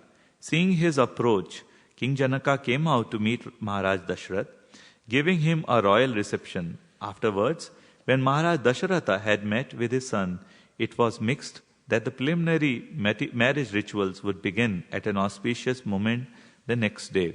Just as a background, quick background, we have started reading that Maharaj Dashrath wanted to have successor to his throne. He was getting old. And then he performed a sacrifice where he got, in the sacrifice a person came out and then he gave a kind of a food stuff which he distributed to his queens, and they delivered, this princes, 4 princes, Lord Ramchandra, Lakshmana, Bharata and Shatrughna. He has 3 wives actually. And then here we are saying that as the kids were growing, then Vishwamitra came and asked Dashrath for giving Lord Ram and Lakshmana to kill the demons who are disturbing. We discussed that earlier. And now the demons were killed, and they went to, Vishwamitra took Lord Ramchandra and Lakshman to the palace of Lord Janaka, and there there was a Swayamvar ceremony where there was a bow and arrow from Lord Shiva, and 500 people used to carry. It was so heavy, and the condition was that whosoever will put tie a string on that bow, that person will be able to marry Sita. And Lord Ramchandra, just came, took it like easy, string it, and then before he did it, it's like broke, correct? So, because Lord is so powerful, these are like, it is more like Krishna at the age of 7 raising Govardhan hill on his finger, correct? So these are the kind of ways by which you can differentiate between a supreme personality of Godhead and a normal jiva. Yeah, like I remember there was few few people in last 20 years who claimed to be God themselves, correct? But then very soon they were on wheelchairs and then they died, and now nobody even talks about them. So we go by the scriptures very clearly. Even Lord Govinda Mahaprabhu's appearance is predicted in Bhagavatam, 11th canto, 5th chapter. So we follow those scriptures. And then we put our trust on that. So now, because of the marriage, the marriage has to happen, and then message is sent to King Dashrath, and King Dashrath is coming with his entourage to King Janaka's place, so that marriage ceremony could take place. So that's where we are, and the book which we are following is from is Valmiki Ramayana, but its translation is done by His Holiness Bhakti Vikas Swami Maharaj. We have lot of books right now in ISV. So anybody who wish to get a copy, they can contact Shri Krishna Purushottam Prabhu, Malini Mataji, or me, Damodara Vamsidhari Das, and get a copy. And it's good to go through through our reading together. So just a small background, and then now we'll... Yes, Prabhuji, go ahead. Why didn't Srila Prabhupada himself translated Ramayana in English? He didn't. Huh? If you see the introduction, Srila Prabhupada wanted to do that, but then it is said that, sometimes acharyas leave certain job to be done by the next generation, by the disciples and all. So, but Srila Prabhupada in the introduction of this book has sent a letter to his disciples saying that he wanted to have a translation of the Valmiki Ramayana. And that's how His Holiness picked up that request and translated this. Good point. Like again, like when I was traveling to Mayapur, Bhakti Vinod Thakur from his house, he saw the big effulgence coming from where the big temple is coming up, and then he can foresee, and he related that, some of, it is said that one of my Senapatis, Krishna said, will come and spread the holy names of the Lord all around the world. And Bhakti Vinod Thakur could have done, because he was very powerful at that time, correct? The whole railway line was established for Bhakti Vinod Thakur, so he can come and work. So he has so much of clout. But then sometimes, just as a mercy, Acharya just leave. Like, look at here Vaisheshika Prabhu does, correct? All the credit he gives to the book distributor, but finally he is actually doing the entire thing, whether it's Rath Yatras or the Chaitanya Charitamrita sets or the Bhagavatam sets. So, the spiritual masters, the gurus, sometimes, they want to engage others, and then, they engage others via such kinds of opportunities. Good point, So we'll continue our reading. The next morning everyone assembled, and before the wedding ceremonies commenced, Maharaj Dashratha requested King Janaka to hear of his royal lineage from Vashishta. Being so requested, the great sage Vashishta narrated the history of the Raghu dynasty. Marichi was a direct son of Lord Brahma, and Marichi's son was Kashyapa. From Kashyapa was born Vivashwan, the sun god, and Vivashwan's son was Manu. The son of Vaivashvata Manu was Ikshvaku, who was the first ruler of Ayodhya. Many generations later in the Ikshvaku line came Bharata, whose son Asita was conquered by his enemies, the Hayhayas, Talajangas and Shashabindus. Being defeated, Asita decided to retire to the Himalayas along with his two wives. When Asita passed away, one of the widows named Kalindi was pregnant. The other widow became envious of her and mixed poison in with Kalindi's food, desiring to kill the child within her womb. When Kalindi began to suffer the effects of the poison, the great Rishi Chavana happened to arrive at that spot. Kalindi tearfully sought his blessing so that the child must live. The Rishi assured her that a son would be born along with the excreted poison. Because of these unusual circumstances, Kalindi's son was named Sagara, or one who is born along with poison. Later on, in the line of Ikshvaku, the great-grandson of Maharaj Bhagiratha, named Pravarada was cursed by Vashishta to become a Rakshasa, and thus he came to be known as Kalma Sapada. There are many great kings who descended from Ikshvaku, such as Ambarisha, Nahusu, Yayati, Nabhaga, and Aja, the father of Maharaj Dashratha. After describing the histories as well as many others, Vashishta formally requested King Janaka to give away his two daughters, Sita and Urmila, in charity to Rama and Lakshmana. Janaka Maharaj then described his own genealogy, beginning with King Nimi, and concluded that his own father, Rashvaroma, the king, then happily concluded the solemn agreement giving away his daughters to the son of Maharaj Dashrath. First, Janaka requested Dashratha to have the Samavartana ceremony performed for Rama and Lakshmana. This entails shaving the head and underarms when a student returns home from the Gurukul. Then the fire sacrifice was fixed for 3 days later at an auspicious time. Vashishta requested that the two daughters of King Janaka's younger brother Kushadhwaja be given in charity to Bharata and Shatrughna.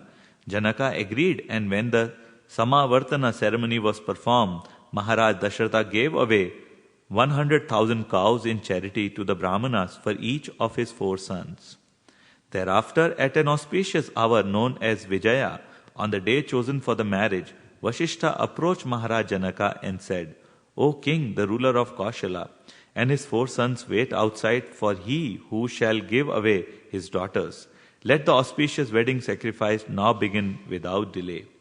Thereafter, Maharaj Dasharatha escorted his 4 sons into the sacrificial arena, while Vashishta Muni prepared the sacred altar, decorating it with sandalwood paste, flowers, potted plants, bowl filled with scented water grains, incense, and pots of turmeric, along with other auspicious articles. Then when all was ready, Vashishta lit the sacrificial fire and began offering oblations while other Brahmanas chanted Vedic mantras. Page 68.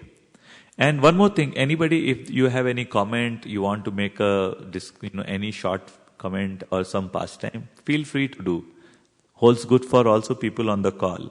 We want to make it more interactive. The whole idea of reading pastimes is to, relish in each other's association. Perfect. King Janaka then escorted Sita into the sacrificial arena and seated her next to Ram. With a voice trembling with emotion, Janaka said, O noble prince, this is my daughter Sita. Please take her hand and accept her as your lifelong partner. She is a reservoir of all auspicious qualities, and she will forever be devoted to you as faithfully as your own shadow. Then as Gandharvaras sang and Apsaras danced with joy, amid showers of flowers from heaven and the vibration of celestial drums, King Janaka joined the hand of the goddess of fortune Sita with the hand of the Supreme Lord Ram. Then King Janaka placed the hand of Urmila into Lakshmana's hand, then Mandavi's hand in Bharata's, and finally Shrutakirti's hand in Shatrughna's. The 4 brothers then circumambulated the sacrificial fire 3 times while clasping the hands of the newly wedded wives. Afterwards, they circumambulated King Janaka and the great rishis. Upon gaining Sita, the embodiment of all loveliness and virtue, Rama felt unlimited satisfaction and happiness. Similarly, Sita felt unprecedented bliss upon achieving her beloved Ram, the lord of her heart, and the emblem of goodness, chivalry, intelligence, and handsomeness. Sita and Ram were equally endowed with transcendental qualities of form, beauty, behavior, age, and nature. Dedicating their hearts to each other, Sita and Ram shone resplendently, just as Lord Vishnu shines in the company of his divine consort Lakshmi. Even today, opulent marriage festivals are enjoyed universally. The Supreme Lord Ram himself has kindly shown us that a man and woman can enjoy a successful marriage by combining to follow religious principles. Human beings should not mate simply out of sex impulse like cats and dogs, for the way of the beast is characterized by fear, suffering, and rebirth. Therefore, every civilized society has some systematic arrangement.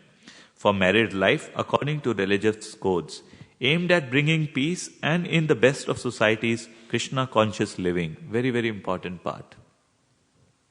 Hare Krishna, welcome Prabhu. Radha Prabhu ki jai. Eternally related as husband and wife, Rama and Sita are inseparable. Materialists sometimes want to worship and possess the goddess of fortune without Lord Ram. But this is never possible. Without Ram, Sita turns into Durga, the material energy personified, and to embrace her is to embrace death. However, if we concentrate on pleasing Lord Ram or Lord Krishna, the goddess of fortune will automatically bestow all her blessings upon us. The secret of successful living, including family affairs, is to put the Lord in the center of our life and make His service the goal of our endeavors. So beautiful, correct? Like it again goes back to a morning purport of Srimad Bhagavatam that people want Ram Raj without Ram. Correct? Here we want association of Lakshmi without having, Narayana or Lord Ram or Krishna. And it becomes like Durga. Durga is derived from the word Durga, which means a fortress. So in the Brahma Samhita we read that Durga is actually taking care of this material world. She is like a jailer. And we have done some wrongdoings. We were eternal servant of the Lord in Golok Vrindavan. But then some problem came in our heart, correct? And then we are sent in this Durga. Durga is the fort. Like the Alcatraz, correct? It was a cell, correct? Prison. You are sent to that prison or a Durga.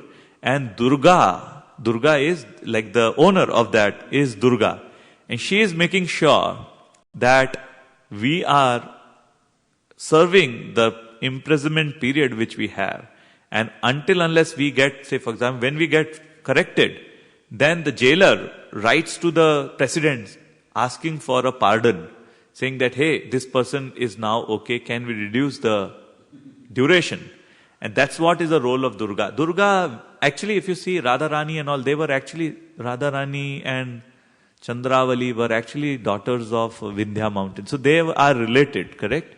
And just Radharani, Putana actually it is said, I'm not going into the detail, like Putana picked up these two sisters and because Kamsa told her to kill all the kids. So Radharani was actually then displaced from Vindhyas and then put under Rishabhanu's shelter. So she's not actually daughter of Rishabhanu biologically. But, there's different pastimes. We'll get carried away with that. But so many nectar. And Lord Ramachandra has personally shown us how we can actually, again the Varna and Ashrama, what we read in Srila Prabhupada purport is very important. Srila Prabhupada says that Lord Ramachandra gave an active example of how to live in a society and how be an ideal husband and wife. The same, what a sannyasi is eligible to, to the right to go back to the Godhead. A householder has the same right if they are keeping Krishna as the center of their household affairs. They wake up, they also do the chanting. Actually, it is so easy that Hare Krishna Mahamantra, which a Shudra is supposed to chant or a Brahmana is the same. Like a sannyasi also chants rounds of Hare Krishna mantra and everything. So it's an open secret. And as long as where we are in our Varna and Ashrama, we are able to do that. That is the assured way of progressing into a life. If a Grahastha leaves his wife and kid and then say, no, I will act like a renunciate. I will not go to the job. I will not take care of my 2 months old kid or a, young wife. Because then that is not actually the Varna and Ashram principle. That's actually a violation. A person has not got the adhikar and he's trying to, do more than what he is capable of. And such kind of state is very, very impractical. What will happen is because it is said in Shastra that woman has to be protected. Kids have to be protected. A woman has to be protected by the husband in the adult stage, correct? And then later by the son. So if someone is not doing the duty, it's not right. And Lord Ramachandra, by his personal example, showed how we can actually engage. in various things. And we'll see like how he respected his father, fulfilled his father's desire. He became a good husband. He became a good brother. If we take all these virtues, go ahead, Prabhu. Yes, Prabhu. So I have a question on this Varnashrama Dharma. When you say that people sometimes they violate, and you give a perfect example that you cannot leave your wife or kids. But in the end you said you are supposed to take care of your mother when she is old. Like women has to be taken care of. So I've seen a lot of people taking brahmacharya ashram, lifelong brahmacharis at the early age of like say teenage or 20 or something like, and then they keep on staying brahmachari throughout their life. And then when their parents become old, they have no one to take care of because they are living a brahmachari life secluded under some guru's succession or in some ashram. Not even ISKCON, some other systems as well.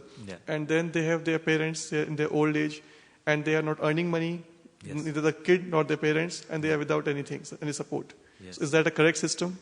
So actually very good. It's a conundrum, correct? Like which this and that. But one thing which Shastras is saying is, if you dedicate, Krishna says, if you dedicate your life to me, then I will fulfill all your shortcomings. So actually, yes, a son should take care of the mother and father in the old age. But if that son has dedicated his life for spreading the holy names, for spreading the Sankirtan, then Krishna, because he has dedicated himself to Krishna, and Krishna is all eager to reciprocate for his devotees. So if that person would not have been in Krishna consciousness, then yes, it is a problem for that person. But if the person is already in Krishna consciousness, thinking 24 hours of Krishna, and Krishna is obligated, and Krishna says, I will take care of all these shortcomings and I will fulfill the privileges or the things for your parents. But, people have to also see, like, it's case by case. Like, say, for example, even sannyasis, when their mother or father are, they, as a compassion, as a living, they are also finally a living soul, correct? How you can actually do to progress them in the Krishna consciousness. Otherwise, it will become also bitter, correct? We have to see that they are positively influenced. So, just to see them as a compassion and bring them close to Krishna consciousness, if son has to actually go and serve them, so that they become positively influenced in Krishna consciousness, it is okay. And Krishna will take care of it. Krishna is promising that, if you surrender to me, I will take care of everything for you. Yeah, and it's a conundrum again, a good point, yeah. Can we go forward? Yeah. Thank you so much for asking that nice question. After the day's festivals were concluded, the marriage party retired for the night. The next morning, Vishwamitra left Mithila and the Himalayas. And later that day, Maharaj Dasharatha departed with his 4 sons and their wives after receiving a large dowry from King Janaka. On the way back to Ayodhya, Maharaj Dasharatha observed the inauspicious signs of numerous fearful birds screeching overhead. At the same time, he saw the auspicious signs of deer crossing his path from left to right. Fearing some impending danger, the king inquired from Vasishta for an explanation. The rishi replied, the screaming bird indicates some imminent danger. However, the deer crossing from left to right indicate there is no need to worry on that account. While Maharaj Dasharatha and his priest were thus discussing the matter, a fierce wind began blowing, shaking the very earth and knocking down many tall trees. Dust rose up and began to cover everything from all directions. It became so dark that nearly everyone except Maharaj Dashrath, his sons and Vasishta and the other rishis became bewildered and panic-stricken. Suddenly the famous and terrible warrior Parashuram appeared with matted hair, an axe on his right shoulder, a bow on his left, and a powerful arrows in his hands. The rishi was surprised to see Parashuram in this ferocious aspect. Since previously, after annihilating the Kshatriya community 21 times, he had vowed to give up his anger and remain fixed in the execution of austerities. As the rishis were wondering why he had again become moved to anger, the son of Jamadagni addressed Lord Rama as follows. You have certainly performed a heroic feat by breaking the bow of Lord Shiva. However, I am carrying an even greater bow, that of Lord Vishnu. If you consider yourself a great hero, then take this bow and string it. If you are able to draw the arrow back to its full length, then I shall consider you a fit person to fight with. Hearing Parshuram's challenge, Maharaj Dashrath became overwhelmed with grief. Afraid to lose his beloved son, with a trembling voice the king pleaded, "O best of the rishis Parashuram, please desist from your aggressive spirit. I beg to remind you of your vow to give up fighting. After handing over the earth to Kashyap, you retired to Mount Mahendra to perform austerities." The context is Lord Ramachandra is also Kshatriya, correct? So Both of them are reincarnations of the Lord, yeah. Sweet pastime. Parashuram, however, ignored Dasharatha and continued to address Ram, saying, "Both Lord Shiva bow and this bow of Lord Vishnu were constructed by Vishwakarma. Lord Shiva was given one of the bows to kill Tripurasura. One day after Lord Shiva killed the demons, the demigods went to Lord Brahma and curiously inquired, who is more powerful, Lord Shiva or Lord Vishnu?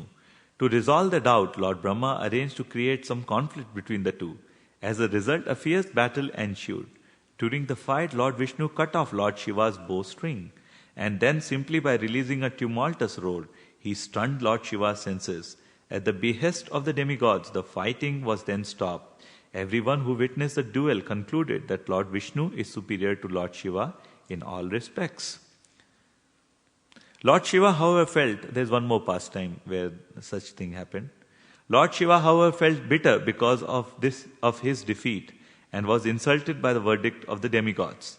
Thus, in gloom and disgust, he gave away his bow to Devavrata, a king in the line of Ikshvaku. Lord Vishnu gave away his bow to the great sage Richika, who later gave it to his son Jamadagni. However, my father never used that bow, for he had vowed not to retaliate against any wrong done to him.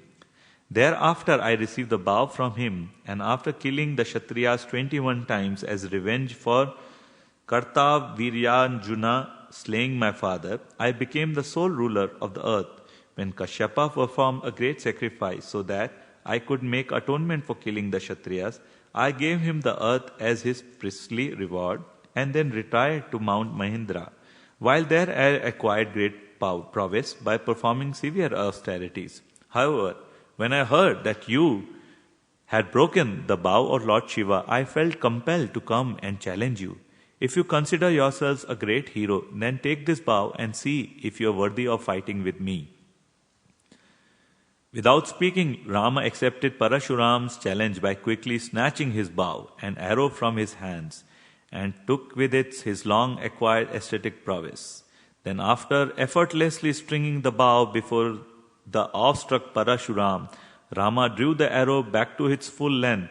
Rama then declared, "Because you are a Brahmana and related to Vishwamitra, I shall not slay you. However, so that my taking up this arrow may not go in vain, and your challenge may be properly answered, I'll use it to destroy the attainment of heaven which you earned as a result of your penances."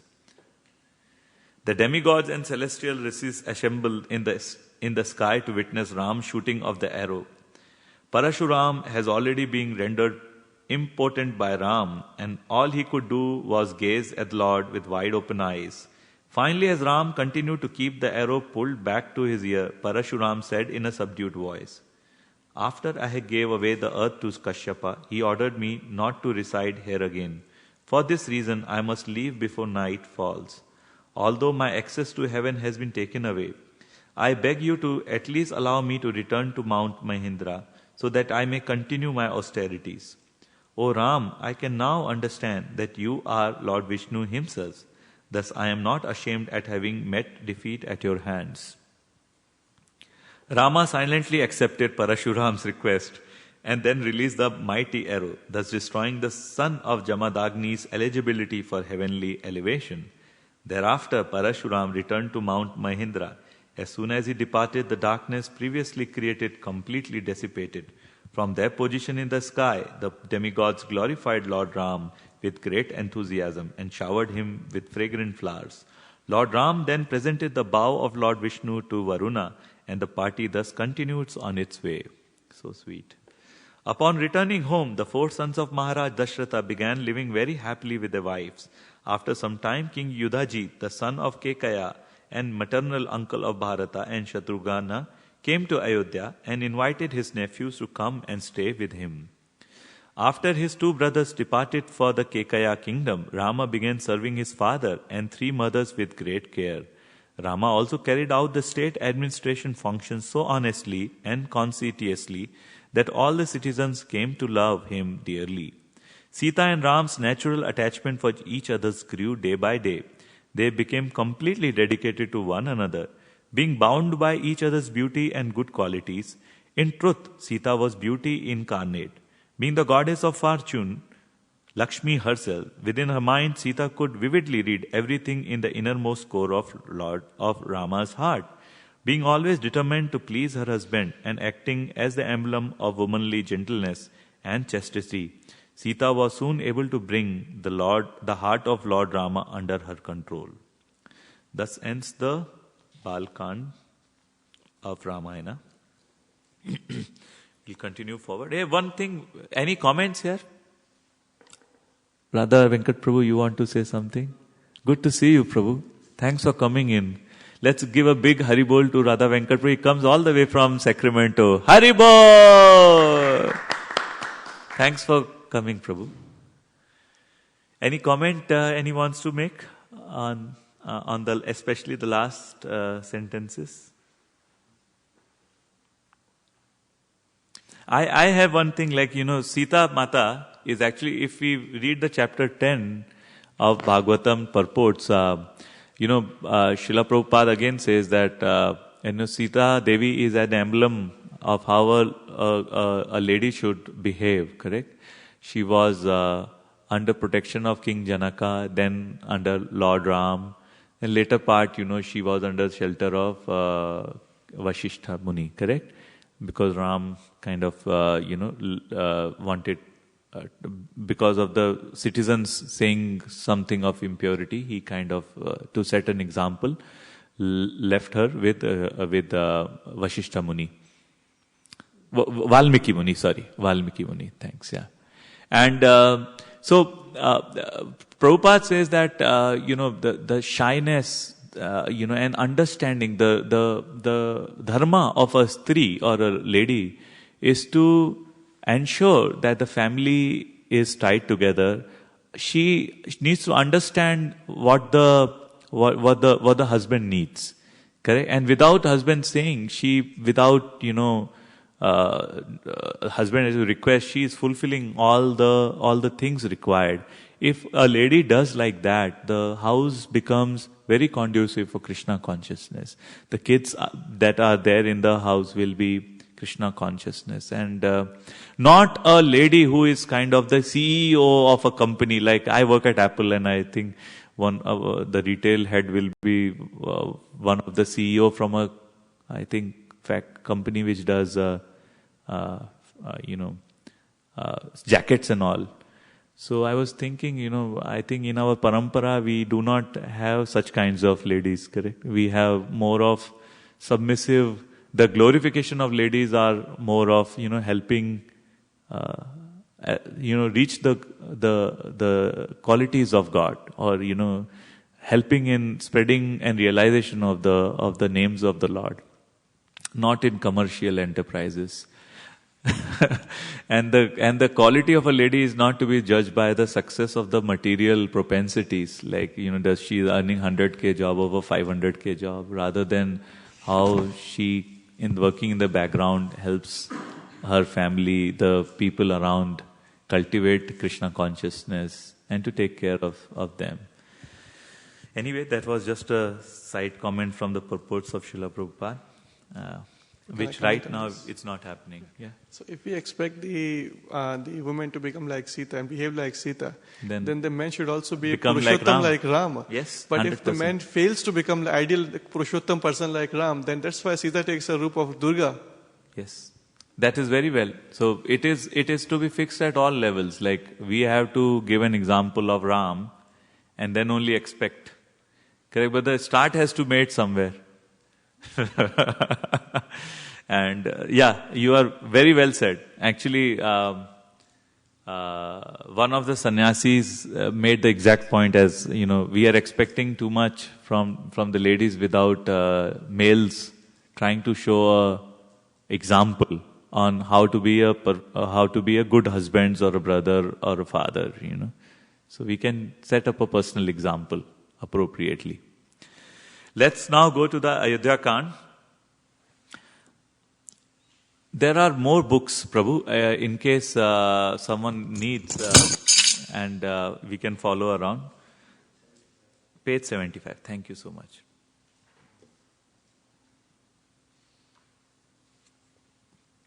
Bharata and Shatrughna remained with their maternal uncle Yudhajit for some time, being well entertained by him. Meanwhile, at Ayodhya, Rama became the pet son of Maharaj Dasharatha and the beloved of all citizens.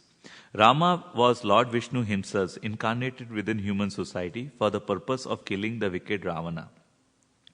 As the Supreme Personality of Godhead, Lord Ram exhibited himself as a reservoir of all good qualities. Rama's beautiful bodily features provided all who viewed him with the full satisfaction of their eyes. Rama played the part of a courageous and heroic Kshatriya, yet he was self-controlled, self-satisfied, without malice, and gentle in word and deed. Rama did not take offense when criticized by others, and was pleased by even the smallest show of kindness. He was forgiving and always humble about his own position. Rama only embraced the association of persons who were pious and of superior wisdom. He was considerate and always the first to welcome guests.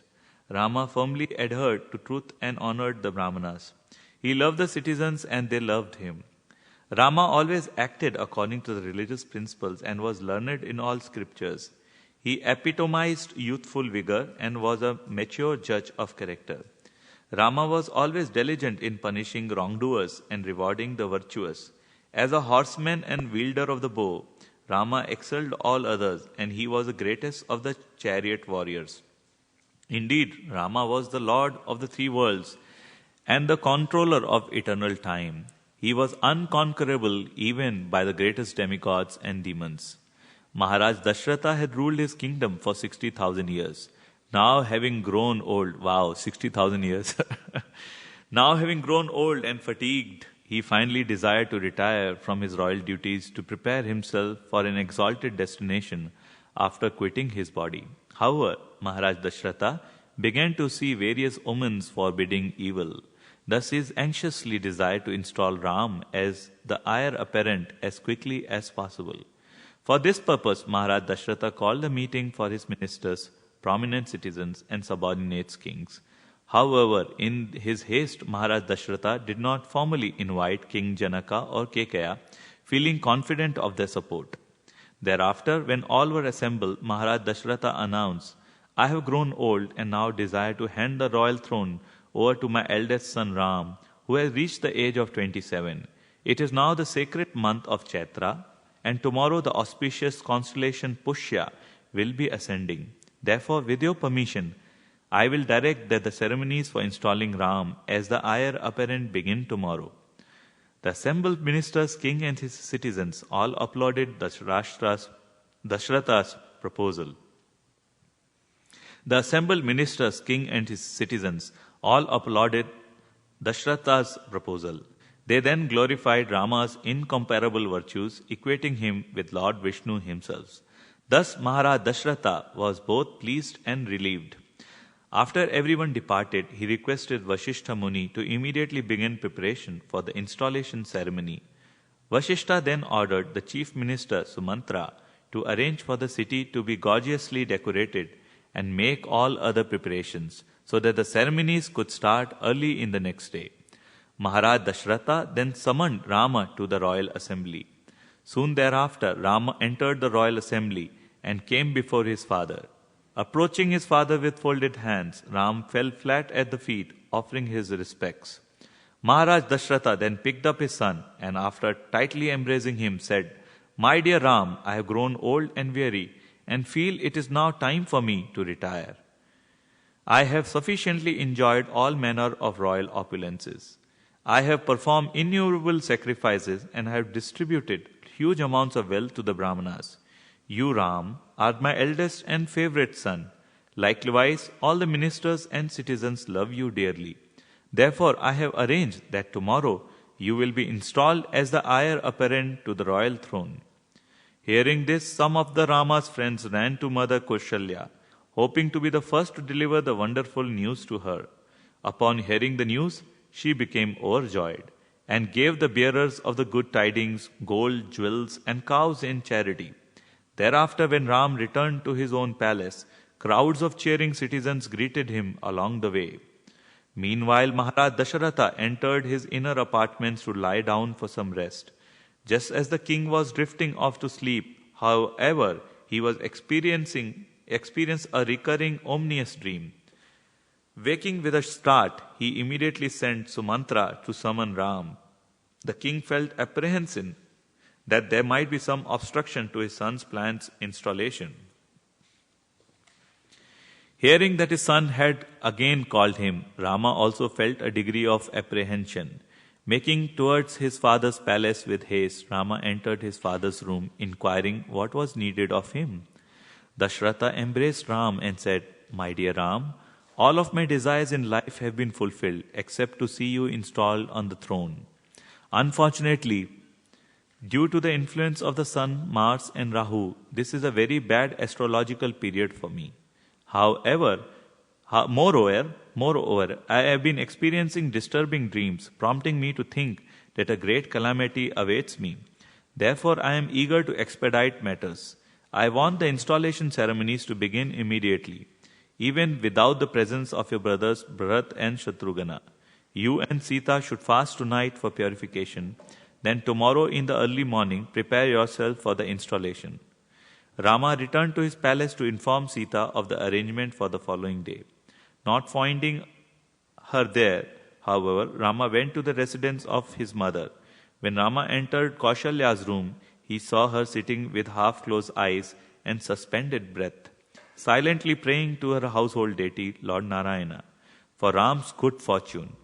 Kaushalya, who was being attended by Lakshmana and Sumitra, got up to greet her son, and Ram addressed her, saying, "O mother, father wishes to install me as the heir apparent to the royal throne." With tears in her eyes, Kaushalya replied, "My austerities have surely not been in vain. May you and Sita live long and happily together." Smiling, Rama turned to his brother Lakshmana and said, "My dear brother, you must rule the kingdom along with me, for you are just like my second self. Indeed, I could not even think of finding happiness in royal luxury, for even life itself without you." Thereafter, Ram returned to his palace in a jubilant mood. Sita and Ram worshipped Lord Narayan together, and then they lay down to take rest for the night. Meanwhile, within the city, all the citizens were merrily engaged in preparing for the upcoming festival. All the streets in Ayodhya were washed with perfumed water, and scattered with fragrant flowers. Brilliant, colorful lights burnt in every house and meeting places, turning night into the day. The noisy crowds swell like waves of the sea, and the numerous elephants, horses, and camels appear to be like large aquatic animals within the ocean. At the time of Kekai's marriage to Maharaj Dasharatha, her father Ashwapati, the king of Kekaya, had given her a hunchback maidservant named Manthara. Manthara was actually an Apsara deputed by the demigods to appear on the earth to assist in the killing of Ravana. The evening before Rama's planned installation, Manthara went. These are so confidential, correct? Typically we believe that Manthara is, some weird character. But if you see, all these things are done to accelerate killing of the Ravana. Welcome, Prabhu. We are reading Ramayana, and this is a book actually which we are aspiring to finish before Ram Navami, which is on 8th of April. So if you want a copy after this program, we can give you one copy. A quick question. Is Yes, this Prabhu. a kind of a purport description, or is it a kind of as-is, word-by-word translation? It's a translation, and also taken some of the purports. So things like you saw what Maharaj said about, marriage and all. So, based on Srila Prabhupada's teaching and realizations also. It's a mix of purport. I cannot see anything like in Bhagavatam or Gita. We have word-by-word translation of every Yeah. word. No, this is more of a translation and purport mixed together. Like Krishna book. We have the Krishna book similar to that. Good observation. Ramayana is 24,000 verses. Yeah.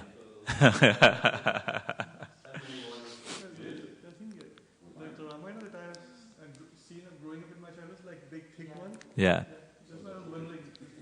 24,000 verses, Prabhu says. And then there's another version called Tulsidas Ramayana, which is more on a Ramcharitmanas, which is in a form of chopai. So that was inspired by Valmiki Ramayana. But since Tulsidas was such a big devotee, he also wrote his ecstasies in the form of chopais, which you see. But we follow the original. There were some things which are added also by Tulsidas, which but we follow the one which Valmiki gave. The evening before Ram's planned installation, Manthara went into the palace roof. From there she could see how the entire city of Ayodhya was splendidly decorated, the streets crowded with citizens in jubilant mood. Surprised at seeing this, Manthara approached Rama's former nurse and inquired, "What great occasion was in such a celebration? Why do I see Kaushalya in such a joyful mood and giving lavish charity to the Brahmanas?" Welcome, Kalyan Prabhu. Good to see you. The nurse happily replied, "Tomorrow the constellation Pushya will be in the ascendant. Taking advantage of the auspicious time, Maharaj Dasharatha will install Ram as his heir apparent to the royal throne." This unexpected news pierced the envious hearts of Manthara. Suspecting foul play by the king, she suddenly became enraged and thus sought Kekai. Surprised at finding her mistress peacefully lounging on the couch in her apartment, Manthara explained, get up, you fool! Can't you see the disaster that is about to engulf you? Are you so deluded by your husband's sweet words that you do not realize what is happening before your eyes?" Kekai innocently replied that she could not find no fault in her husband's plan. This, however, only further enraged Manthara. Having mastered the art of persuasive speech, Manthara then spoke to Kekai in a way that eventually caused her to doubt her husband.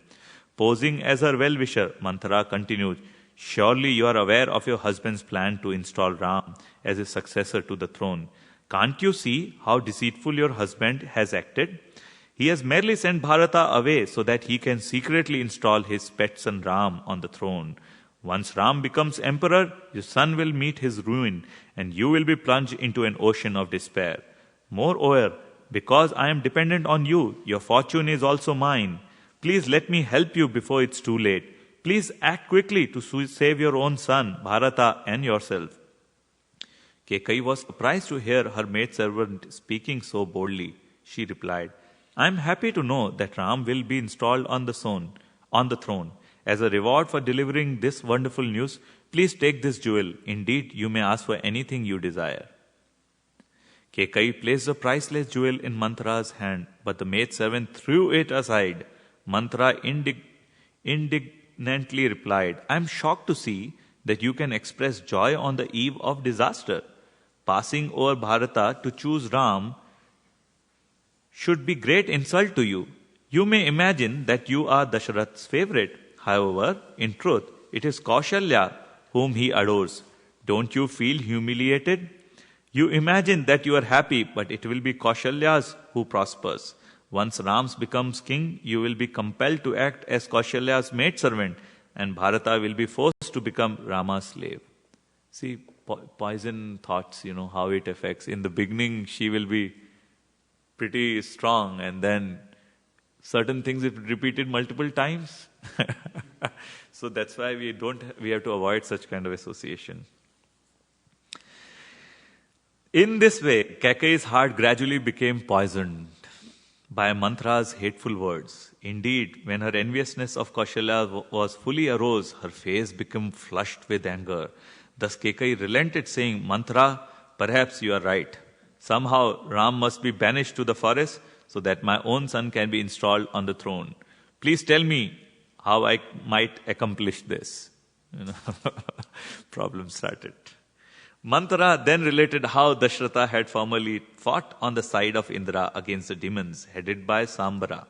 Because Sambara knew so many illusory tricks, the demigods were afraid to fight with him. Once, after the demons had severely routed the demigods, Dasharatha led an attack on the capital city, Vajayanta. Although he fought heroically, Dasharatha was critically wounded during the battle and fell unconscious. Kekai then removed him from the battlefield and saved his life. Out of deep gratitude, Maharaj Dasharatha offered Kekai 2 boons. However, she replies that she would ask for them when needed. Manthara then said, now is the time to ask for those promised boons. With one, you will ask that Bharata is installed to the throne. With the other, demand that Ram be banished to the forest for 14 years. Rama's absence will give Bharata the opportunity to establish his popularity among the citizens. Then his position as rightful ruler will be secure. Then Manthara further instructed Kekai, saying, go to the sulking chamber, and after throwing off your costly ornaments and royal dress, put on old dirty clothes and lie on the cold floor. When Maharaj Dasharatha comes to see you, remain silent at first. However, do not worry. His attachment to you is so great, he will not be able to bear seeing you unhappy. He will do anything to pacify you. Regardless, keep your ambition firmly fixed in your mind. You will not settle for anything less than having your son installed on the throne. Do not allow him to pacify you with gold, jewels or anything else. Simply remind him of the 2 boons he promised. When he consents to this, then you shall demand that Bharata be installed immediately and Ram banished to the forest. Because her fickle heart had come completely under the sway of malice and greed, Kekai was delighted with Manthara's plan. She assured the maidservant that she would follow her advice to the letter. Indeed, through her twisted association, Kekai had become obsessed with the idea of making Bharat the emperor of the world. Like a mad woman, Kekai glorified Manthara, considering her to be the cause of all good fortune. She said, my dear Manthara, although hunchbacks are generally sinful, you are wise and honorable. I think your so-called deformed body is quite beautiful. Indeed, you stoop over like a lotus flower bending in a breeze. Thus, your appearance is very charming. Moreover, your breasts are large and lovely, concealing your delicate navel as they bend low. Your hips are graceful and your thighs are smooth and sharply. Dressed in bright silk, you appear to a shimmer, while the ankle bells that circle your soft feet tinkle melodiously. The entire science of diplomacy must be residing within your hump, which is as large as the hump of a chariot wheel. My dear Manthara, when Bharat is installed as her heir apparent, I shall garland your hump with a chain of pure gold. When Ram is exiled to the forest, I shall smear your hump with sandalwood paste. O Manthara, I will reward you with exquisite dresses and ornaments, and make all the hunchbacks women become your maidservants and massage your feet.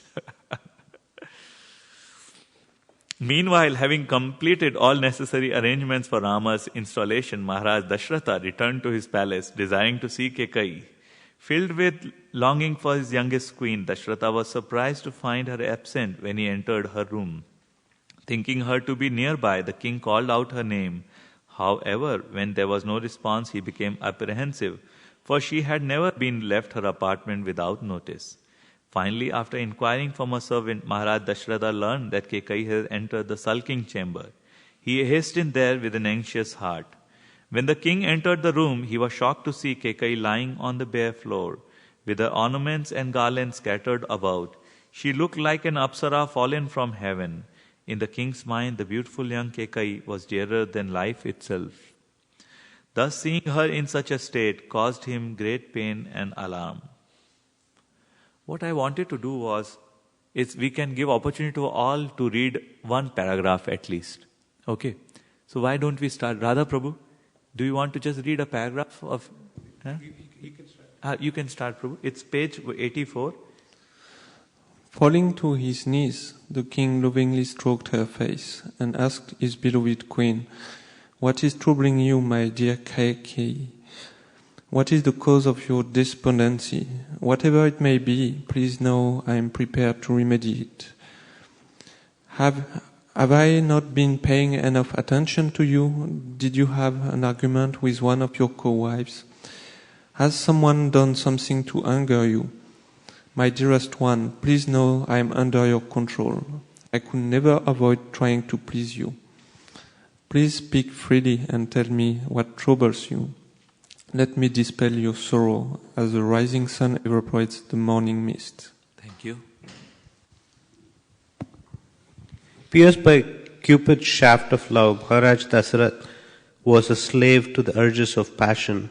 Upon hearing king's words, Kaikeyi felt confident that her goal would be achieved. After a brief silence, Kaikeyi replied, "No one has insulted me or shown me any disrespect. My lord, I will tell you what is in my mind. However, you must first assure me that you will unhesitatingly accomplish whatever I desire." While resting her head upon his lap, Maharaj Dasharatha tenderly smoothed Kaikeyi's disheveled hair and replied, "You know what, that I love no one more except Rama. I swear that I will execute whatever you order. Feel free to tell me what you want and I will accomplish it without fail. Please know that I will always do whatever you want. Now tell me what is troubling you." After hearing his triple assurance, Kaikeyi was certain that her husband was completely under her thumb.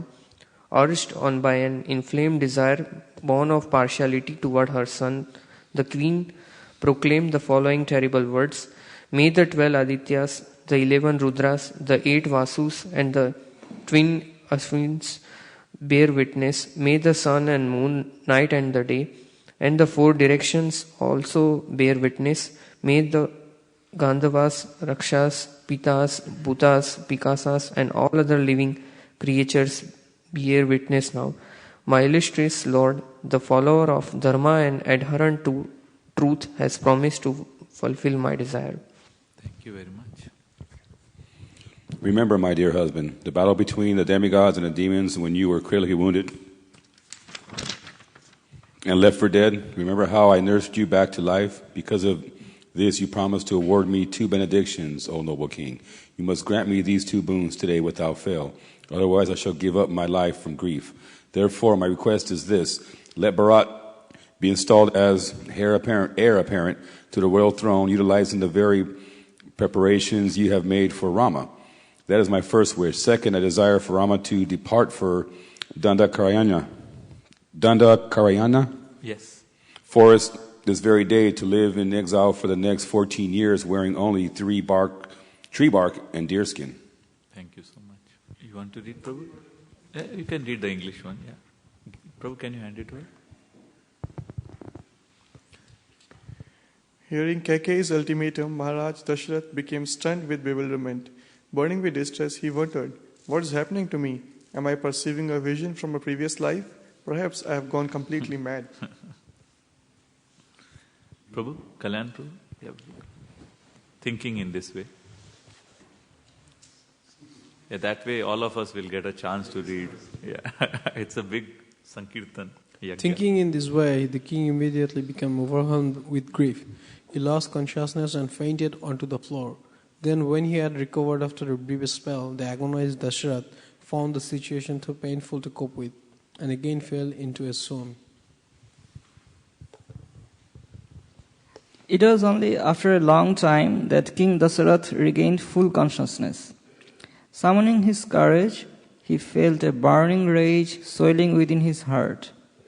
With great hesitation, Maharaja Dasaratha rebuked Kaikeyi. "You vicious woman, are you so perverse that you are determined to destroy my entire dynasty? What have I done to deserve this? What offense has Rama ever committed against you? Rama loves you as much as his own mother. Why are you so bent upon harming him? Everyone loves Rama more than life itself, and I also couldn't live without him. I could abandon my two wives if need be, but I could never forsake Rama." Thank you so much. His rage being vented, Maharaj Dasharatha's mood suddenly changed. The king then humbly touched his head to Kaikeyi's feet and pleaded, my dear beautiful queen, please give up your terrible determination. Rama is the embodiment of all virtues. He is kind, forgiving, truthful, gentle, fixed in his duty, and the well-wisher of everyone. Rama has always served you as lovingly as your sons Bharat.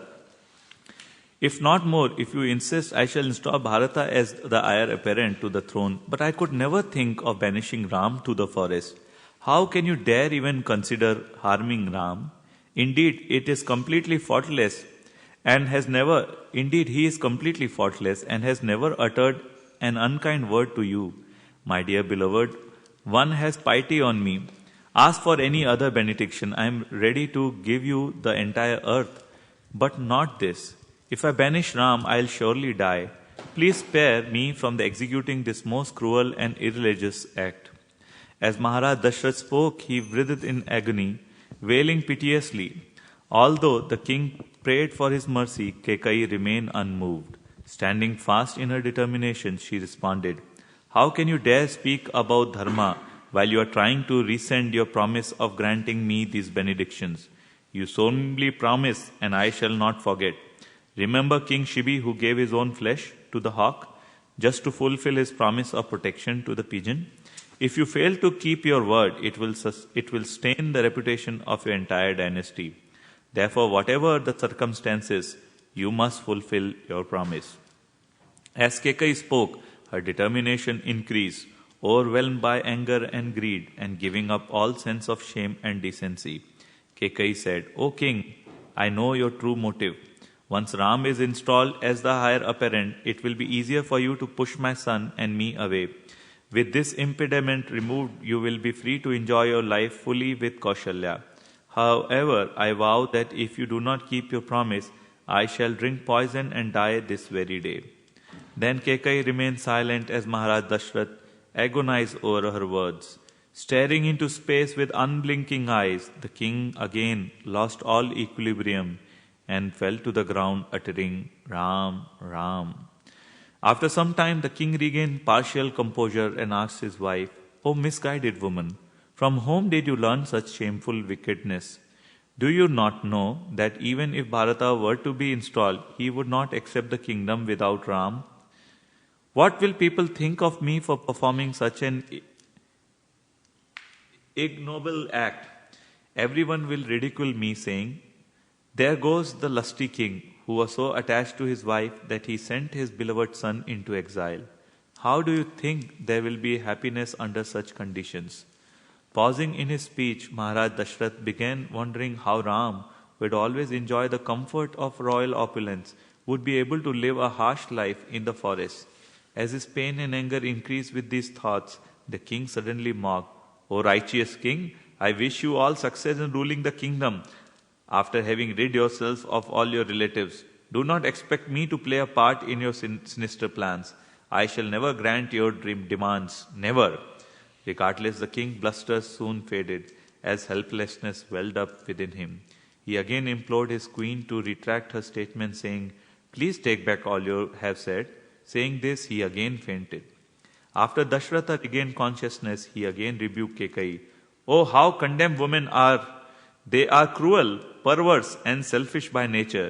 If not all women, then surely you, O mother of Bharata. Your demands are evil and malicious. I will never grant them. You can scream as you like, take poison or threaten me, but I shall never banish Ram to the forest." Dhritarashtra's eyes were red from weeping and his voice pitiful to hear, yet Kekai callously turned her head away. Again and again he begged her, but to no avail. The king prayed that the night would never pass so that he would not have to face the ordeal of banishing Ram to the forest and following day. However, King Dashrath finally realized that Kekai was unwavering in her determination and again fainted from hopelessness. While King Dashrath was arguing with Kekai, Vasishtha Muni completed the preparation for the coronation ceremony. The moon, lord of the stars, had entered the lunar mansion of Pushya, and the sacred hour of installation had arrived. As Vasishtha Muni made his way through the streets to the king's palace, he saw that flags, festoons, and garlands decorated all the houses. Likewise, the streets, which had been sprinkled with scented water, were filled with throngs of people anxiously awaiting Lord Ram's appearance. Passing through the joyous crowd, Vasishtha Muni, followed by the other great sages, entered the palace ground that were beautifully decorated with gardens and reservoirs of water, replete with lotus flowers, swans, and shade-giving flower trees. As Vasishtha Muni was about to enter the palace, he saw Sumantra, King Dashrath's chief minister, who had also just returned.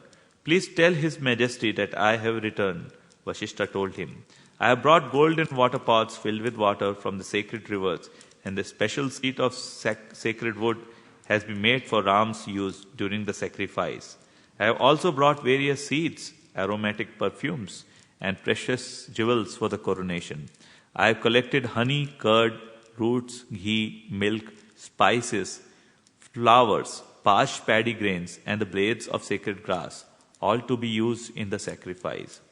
I have also brought 8 virgin girls and many excellent elephants, a splendid chariot drawn by 4 horses, a special sword, a bow, a palanquin with bearers, an umbrella resembling the moon, a pair of chamara fans, a sacred bull, and a throne decorated with a carved loins. Everything necessary for the sacrifice has been collected. Therefore, please ask the king to bring Ram so that the ceremony may begin as soon as the moon has fully entered the constellation Pushya. Entering the king's chamber, Sumantra soon reached the room where Dashratha and Kekai were sitting. Not knowing what has taken place between the king and his wife, Sumantra was joyful. He was therefore quite surprised when the king, whose happiness had forever terminated, cried out, "O Sumantra, you are cutting my heart to pieces," and fell unconscious to the floor. The king has not slept all night because of his joy over Rama's installation, Kekai told him. Then the king regained consciousness and ordered Sumantra to summon Ram.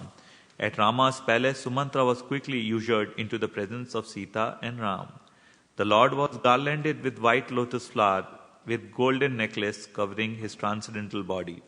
Being attended by servants who were fanning him with chamaras and offering him various gifts with great devotion, Ram appeared just like the Supreme Lord Vishnu, who in fact he was. Hearing the king's summons, Rama remarked to Sita, "My father must be calling me for some auspicious purpose concerning the installation ceremony."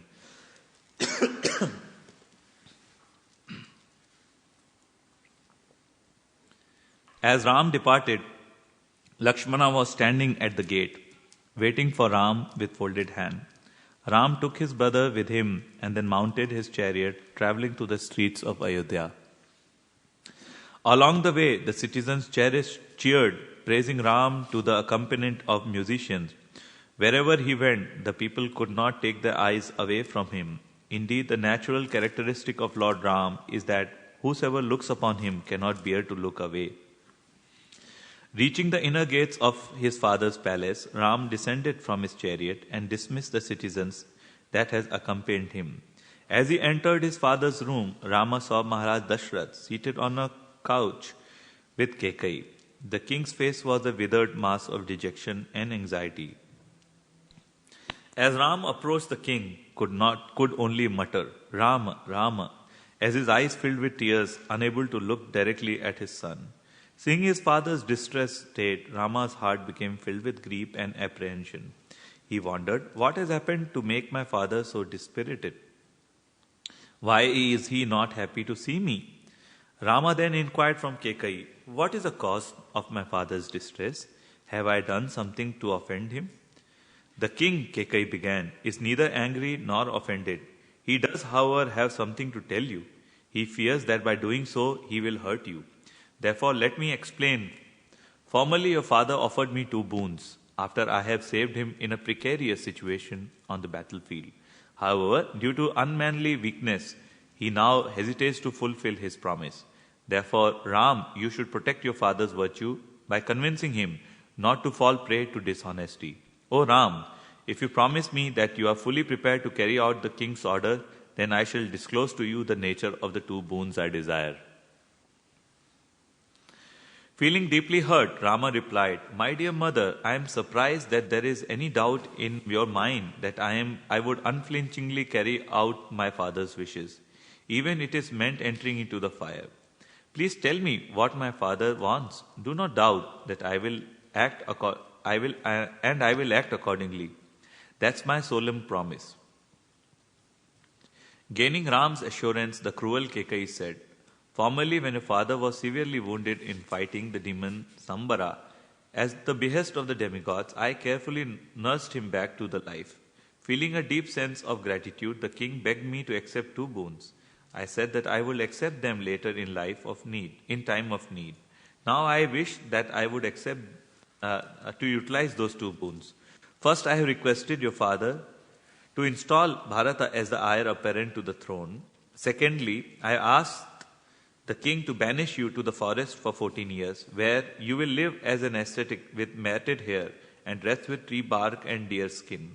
It is your duty to ensure that your father does not go back on his word, and thus tread the path of unrighteousness. Hearing her words, Rama did not become even slightly distressed or agitated. Without any indication of displeasure, he cheerfully replied, "My dear mother, I shall immediately retire to the forest as you desire. Let messengers be sent at once to summon Bharata. I have no regrets. My only wish is that you and my father may always look upon me favorably. My dear mother, please do not harbor any ill feelings towards me." At this, Kekai explained with delight, "It is settled. Send messengers to my brother's house so that my son may come here at once. As for you, Ram, I urge you to depart for the forest without delay. Do not worry about your father. For the moment he is bewildered, but after your departure he will come around." Rama then said, "My dear mother, it grieves me that my father has not ordered me himself, but I am ready to depart for the forest with your command alone." Hearing this conversation, Maharaj Dashrath could only mutter, "How painful, how terrible." When Kekai finished speaking, the king again fainted onto the floor. Then, as Ram gently lifted up his father, he told Kekai, "I do not want to live in the world as a slave to greed and passion. Like the rishis, I am devoted to righteousness. I would never give up the path of virtue for the sake of ruling a mere kingdom. Dear mother, there was no need in bothering my father. If you would have simply have asked me directly, I would have unhesitatingly given you the kingdom and retired to the forest." Such a complication has come up. It's like a drama. Just few hours back, everybody was so happy, and then within few hours, everybody is so dull, dispirited, out of life, Envy is that. Malice, envy, anger, these are such propensities. What to do? When they come, all your happiness just distills away. Oh, Krishna. Rama bowed to King Dashrath and Kekai and departed to tell his mother the news. Lakshman, who had heard everything at the door, followed his elder brother. It was only with great effort that he managed to control his rage. As the two brothers left the palace, a pitiful wailing was heard from all who had found out about Ram's impending exile. When Maharaj Dashrath heard those cries of lamentation, he hid himself under his bedsheet in shame. When Ram entered Kaushalya's apartment, he was joyfully greeted and ushered into his mother's room. When he came in, she immediately embraced him, saying, "I am so happy, Ram. Today you will be installed as successor to the throne." With great gentleness and humility, Ram replied, "My dear mother, please do not allow yourselves to be overcome by grief as what I must tell you. Because of the two benedictions that my father formerly promised Kekai, Bharata will be installed as the heir apparent to the throne, and the very day I shall leave Ayodhya to dwell in the forest for 14 years. Hearing this, Kaushalya immediately fainted to the floor. Then after Ram tenderly lifted Kaushalya to her feet, she bitterly lamented, "What greater misery could befall me than this? It would be better for me to have remained childless. Why was death not come to me instantly upon hearing of this calamity? My younger co-wives will surely despise me now. By hearing their taunts, my life will be made doubly miserable." Until then, Lakshmana had controlled his rage. However, no longer able to remain silent, he suddenly burst out, "O Ram, our father has become senile and perverse. Being overpowered by lust, he has become a plaything in the hands of the wicked Kekai. Why should we passively stand by and accept this? A father, a king, or a spiritual master who cannot distinguish between what should and what should not be done must be rejected. Rama, you should take over the government immediately, before everyone hears of the king's decision to install Bharata. Besides, even if all the ministers and citizens have found out, If they are against your installation, I am prepared to annihilate the whole of Ayodhya if necessary. My dear mother, you should know that I, at least, am loyal to Ram. Indeed, I am ready to kill the foolish Dasharatha if it is necessary to install Ram upon the throne. Kaushalya, however, did not care for the kingdom. She only feared separation from her beloved son. She said, "O Ram, please do not go into exile. It will be more virtuous for you to stay here and please your poor mother than go to the forest at the command of your father. Rama, if you leave Ayodhya, then I shall fast to death, for life will become unbearable for me." Rama replied, "Mother, it is not possible for me to disobey my father. Therefore, you must give me your permission, so I may depart for the forest at once. The order of one's father can never be avoided. Just consider how Parashuram beheaded his own mother Renuka on the order of his father Jamadagni. Likewise, the sage Kandu killed a cow at his father's command. Therefore, I must too obey my father." Turning to Lakshmana, Ram said, "My dear brother, do not allow yourselves to come under the sway of all-devouring wrath. Give up the idea of seizing the throne by force and accept the order of our father." Rama again addressed Kaushalya, "My dear mother, please do not torture yourselves or talk of ending your life. After the term of my exile is over, I shall return to you. Thereafter, please give me your blessing, so I may depart without unnecessary remorse." Kaushalya, however, could only cry in desperation. Then Ram became stern and said to Lakshman, "You are both causing me more grief by opposing my desire to honor my father's command. I will not be swayed from my duty." Then to pacify Lakshman, Rama said, "My dear brother, as soon as Bharata is installed, all of this will be forgotten. Then you will be able to easily give up your grief. Do not blame Kekai, for she is only an instrument in the hands of Providence, the real shaper of our destinies." Lakshmana refused to be pacified. He angrily retorted, "O Ram, it appears that you have become impotent, for you have given up your Kshatriya reliance on personal prowess, and you are just surrendering to destiny. I am not such a eunuch, however, and shall subside by fate by my own power. I will install you on the royal throne this very day." Hearing this, Kaushalya could understand that nothing could deter Ram. She then pleaded, "O my son, if you are determined to execute your father's command, then please allow me to accompany you to the forest." Rama replied, "Dear mother, after being deceived by Kekai and then deserted by you, my father would certainly give up his life. The foremost duty of a chaste and virtuous wife is to never leave her husband under any circumstance. He is her lord for as long as she lives. Regardless of how noble or religious a woman may be, she commits sin if she fails to serve her husband. A wife's duty is to please and obey her husband, and no one else. This is the verdict of all the scriptures. Please then remain with my father and wait for me, for I shall return after 14 years without fail." Kaushalya gave up all hope of accompanying Ram and finally agreed to give him her blessings. After giving Ram permission to depart for the forest, Kaushalya induced the Brahmanas to perform sacrifices for her son's well-being. Kaushalya declared, "May you soon return so that my happiness will be restored. May righteousness be your protector. May the demigod protect you, and may the celestial weapons defend you. May heaven and earth, the air, the wind, the land, and the water, and all animate and inanimate beings protect you. May daytime and night, the sun and moon protect you. May you be happy, O Ram, for my blessings shall go with you." Sita has heard nothing of Ram's exile.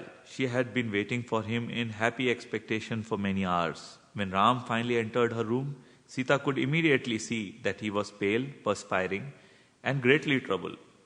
Rama was also not accompanied by his usual royal entourage. Sita inquired, "My lord, what is the matter?" Without hesitation, Ram replied, "My father has ordered me to leave the kingdom and to reside in the forest. Bharata is to be installed as the heir apparent to the royal throne.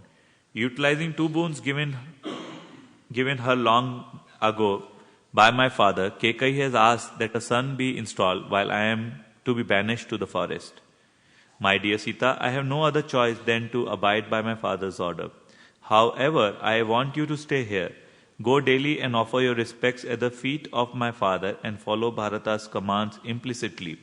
My dearest, I have come here just to see you before departing for the forest.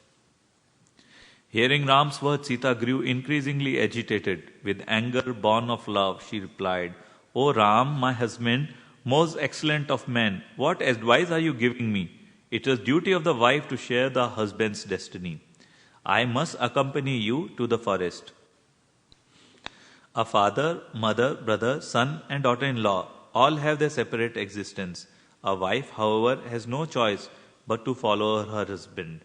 I cannot take refuge in anyone else, not even myself. My husband is the only refuge. Therefore, I am determined to follow you. I shall walk behind you and eat only after you have eaten. I will never do anything to displease you, and I shall remain happy to gaze at the hills, lakes, and rivers. I will never become tired, for I will feel secure in your care. I would not want to live even in heaven if you are not there.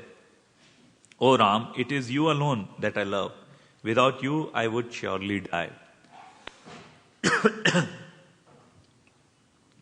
Because of her frailty, Rama was not inclined to take Sita with him. Thus, in an attempt to discourage her, Rama said, O delicate lady, one has to endure great discomfort while living in the forest. There is no soft beds to lie upon, and one has to bear the onslaught of excessive heat, cold, and torrential rain. In the forest, one can only hope to eat fruits and roots. There is always dangers from ferocious animals and that stalk in search of prey. Considering these conditions, I could never allow you to do accompanying me to the forest. Rama's word of refusal made Sita tremble with fear at the prospect of separation from her Lord. As pearl-like tears rolled down her cheeks like drops of water failing from the lotus leaf, Sita replied, As long as I remain with you, any inconvenience or danger will be of no consequence. O Ram, without her husband, a wife cannot live. If you do not allow me to go with you, I shall give up my life by taking poison, entering fire, or drowning myself. Before my marriage, an astrologer predicted that I would have to spend part of my life in the forest. Therefore, my dear husband, I know that it is my destiny to accompany you. To be with you is heaven, and to live without you is hell. Therefore, you must take me with you. Rama remained reluctant to allow Sita to accompany him into exile. Sita felt as though she was falling into the great abyss of calamity. Thus she became almost mad, fearing separation from her husband. Unable to tolerate Rama's stubbornness any longer, Sita began to chastise him. My father made a big mistake in choosing you for a son-in-law. How can you think of deserting your wife who married you before puberty? Are you going to leave her unprotected and exposed to the stares of others? The citizens of Ayodhya are fools for declaring Ram is as splendid as the sun. His glories are without equal. I refuse to remain here alone while you go off to the forest. Either you take me with you or I shall take poison and die. We'll quickly get ready for, we'll read some part and then we'll get ready for the Guru Puja. Mataji, 10:30 is okay? Yeah, perfect. Crying bitterly, her heart tormented with grief, Sita was on the verge of fainting. Seeing her pitiful condition was more than Ram could bear. Her heart softened and he took his chaste wife Sita in his arms. Rama then assured her that she could indeed accompany him. There's a footnote 5. We'll read that. Srila Prabhupada comments, in Vedic civilization, there are hundreds of similar examples of such renunciation on the part of queen and dedication to the husband. The goddess of fortune, Mother Sita, followed her husband, Ramachandra, when he went to the forest. Lord Ramachandra went to the forest in compliance with the order of his father, Maharaj Dashratha, but Mother Sita was not so ordered. Nonetheless, she voluntarily accepted the path of her husband. Such queens also instructed the general populace people by showing them how to become a chaste wife. and follow the husband in every stage of life. When the husband is king, she sits beside him as a queen. And when he goes to the forest, she also follows, despite having to tolerate all kinds of difficulties in living in the forest. Dear Sita, Ram began, I only tried to dissuade you because I did not understand the true situation of your mind. O Sita, I could no more abandon you than a wise man could give up his sense of compassion. How could I ever rest peacefully knowing that you are unhappy? Go then and give away in charity all your valuables, clothes, jewels, and whatever you possess to the Brahmanas. As Sita joyfully departed, Lakshmana, who was standing nearby, came forward and caught hold of Rama's lotus feet. With tear-filled, Lakshmana pleaded, O Ram, please allow me also to accompany you into the forest. Hoping to discourage Lakshmana, Ram replied, My dear brother, you must remain here at Ayodhya to serve our two mothers Kaushalya and Sumitra. Without your protection, they will surely be mistreated by Kekai. To this Lakshmana replied, Surely our brother Bharat will take care of everything. There is no need to be anxious for our mothers. O Ram, as you traverse the forest, I shall walk in front with my bow in hand, allowing you and the daughter of the king of Videha, Sita, to enjoy the scenic delights. I will also gather fruits and roots as you sleep and stand nearby to guard you. At last Ram agreed. He then instructed Lakshmana, You may certainly come, but first take leave of your mother. Afterward, bring the two mighty bows given by Varuna to Maharaj Janaka, the impenetrable armor, two inexhaustible quivers, and a pair of powerful swords. After paying your respects to Vashishta, return here with the weapons, and we shall depart. Having fulfilled Rama's order, Lakshmana returned. Rama then asked him to summon the foremost of the Brahmanas, so he could distribute all his possessions in charity. Soon thereafter, Suyajna, the son of Vashishta, and the son of Agastya and Vishwamitra arrived at the royal palace. After duly welcoming them, Rama instructed his dependents to look after their palaces in their absence. Rama then ordered his treasurer to bring forth all his wealth. Thereafter, a huge hill of gold and jewels was stacked high, along with other valuables such as clothing, chariots, and animals. In this way, Ram began to distribute his possession. It happened that a Brahmana named Trijata resided in the forest near Ayodhya. Because of his extreme poverty, the Brahmana was very weak and frail. His wife pleaded with him to go to Ayodhya to ask some charity from Ram. Thereafter, the Brahmana set out and happened to arrive just when Rama was distributing his wealth. When the Brahmana approached him and described his impoverished condition, Ram jokingly replied, Take your staff and throw it as far as you can. As many cows as that stick passes over, I shall give you. Trijata tightened his belt and then excitedly threw his staff into the air. To everyone's surprise, his staff soared all the way across the Saryu and landed amongst a herd of thousands of cows, and that were gazing from the river's edge up to the point where his stick had landed. Ram then embraced the Brahmana, saying, Please do not be offended by my jest. I merely wish to see your exhibition of Brahminical prowess. After that, Rama gave away everything in his possession. He made sure that no Brahmana, relative, dependent, or beggar failed to receive charity on the day. Ram, Sita, and Lakshman then proceeded on foot through the streets of Ayodhya towards the palace of Maharaj Dashrath. The citizens observed Rama travelling about in this fashion, some from their 7-storied mansions and others in crowds on the street. All became greatly pained. They cried, Oh, how unfortunate that even common appeared in public. Common people are now able to see Sita, who formerly never appeared in public. They cried, Oh, how unfortunate that even common people are now able to see Sita, who formerly never appeared in public. We shall take our families to accompany Ram, so that Ayodhya will become like an uninhabited forest, and the forest will become like a populous city. I think we'll stop here. Probably what we can do is finish Guru Puja, and if someone wish, we can continue reading more. Otherwise, we'll get late for Guru Puja. Is it okay, Hari Guru Prabhu? Lord Shri Ram Chandra ki Jai. Now get ready for the Guru Puja. We'll quickly remove the asana and assemble near Srila Prabhupada. Thank you so much. That's it.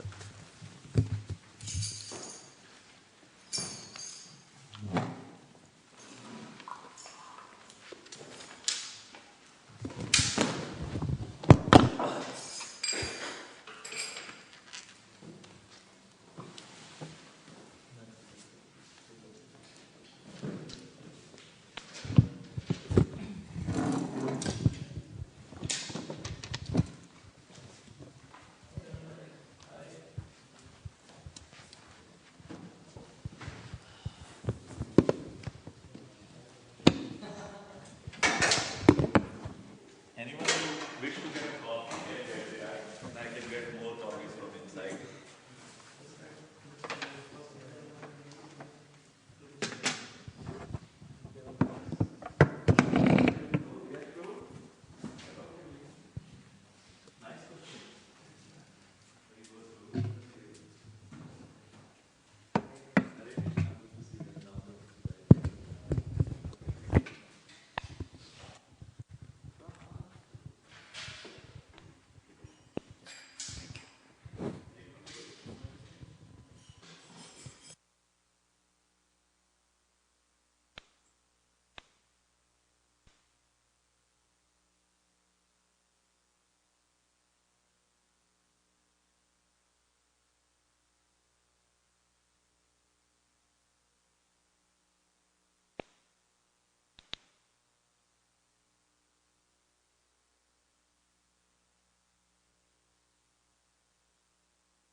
Huh.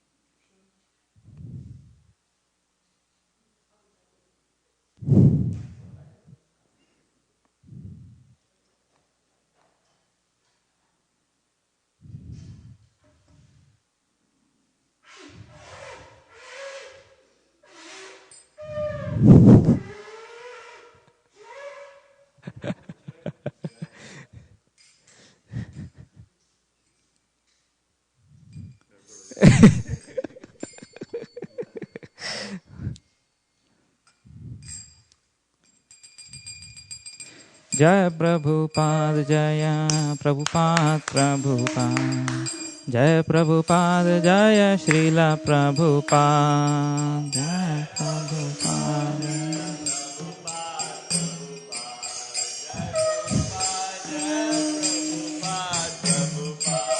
Jai Prabhupada Jaya Prabhupada Prabhupada Jai Prabhupada Jaya Srila Prabhupada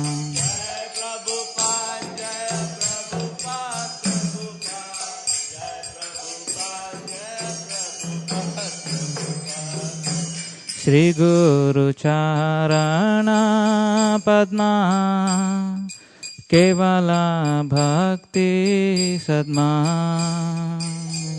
Charana Padma Kevala Bhakti Sadma Vando Mohi Savadhana Mate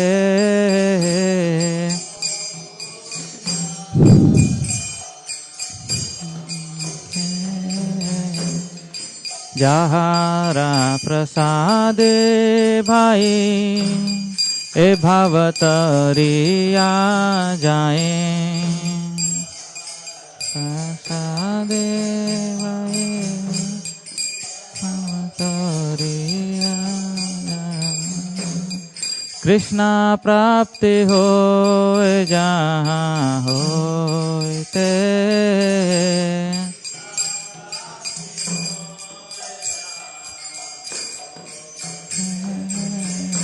Krishna प्राप्ति होए जहाँ होए ते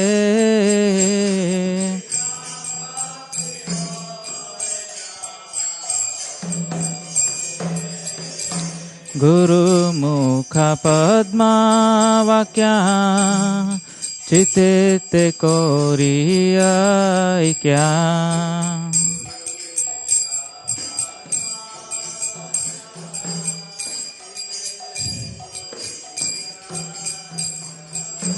are ना करी हो मने आशा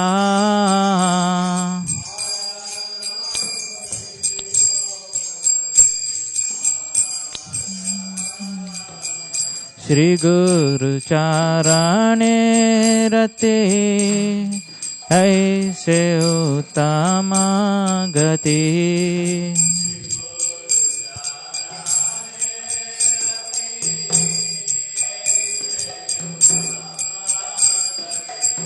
जय प्रसाद पूरे सर्व आशा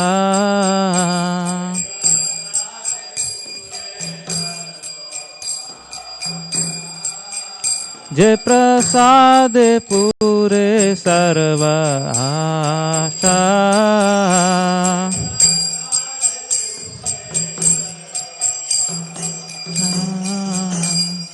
चक्षुदान दिलो जय जन्मे जन्मे प्रभु से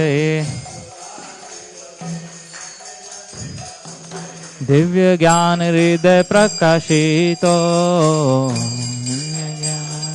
प्रकाशितो प्रेम भक्ति जहाँ होते अविद्या विनाश जाते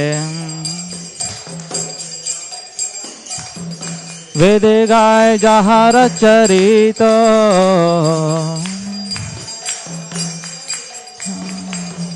श्री गुरु करुणा सिंधु अधम जनार बंधु गुरु करुणा लोकनाथ लोकेर जीवना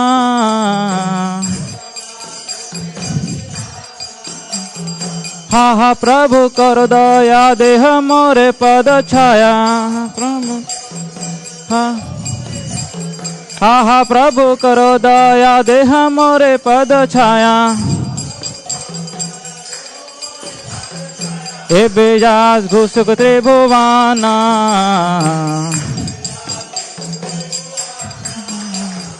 ए बेजास घुसुक त्रिभुवाना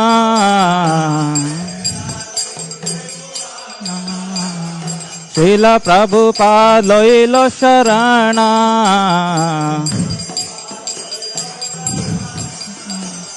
श्रील गुरुदेव लइलो शरणा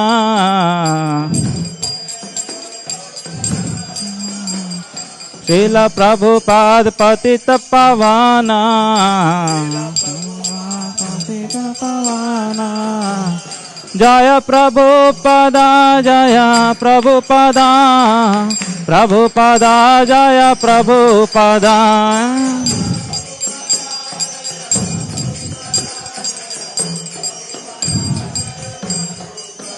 जय प्रभुपदा जय प्रभुपदा प्रभुपदा जय प्रभुपदा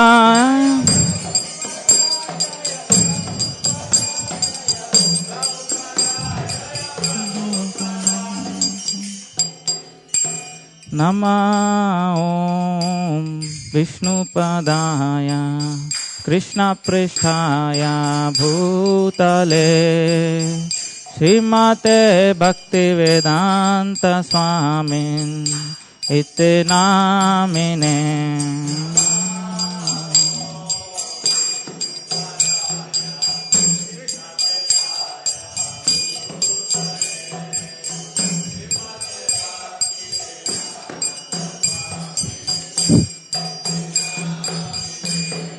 नमस्ते सरस्वती देवे गौरवाणी प्रचारिणे निर्विशेष शून्यवादी पाश्चात्य देशतारिणे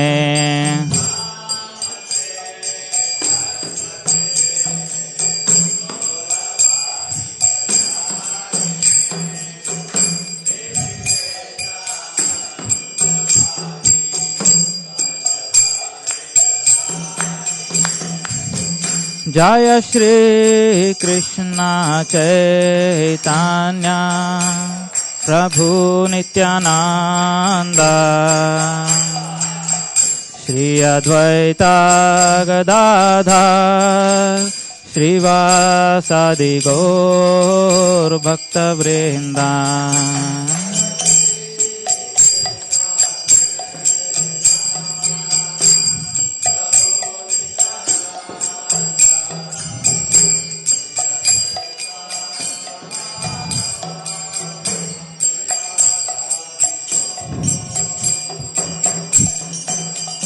Jaya Shri Krishna Chaitanya Prabhu Nityananda Shri Advaita Gadadhar Shrivasadi Gaur Bhakta Vrinda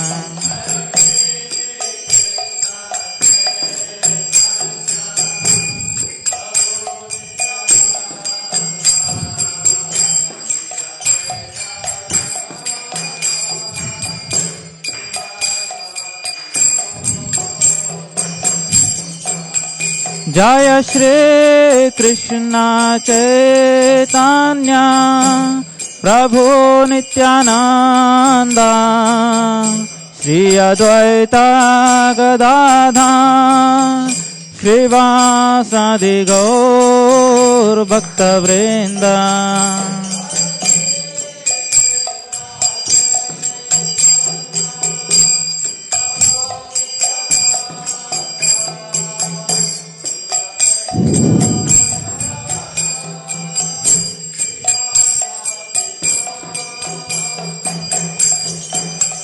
Hare Krishna, Krishna Krishna, Hare Hare, Hare Rama, Rama Rama, Hare Hare.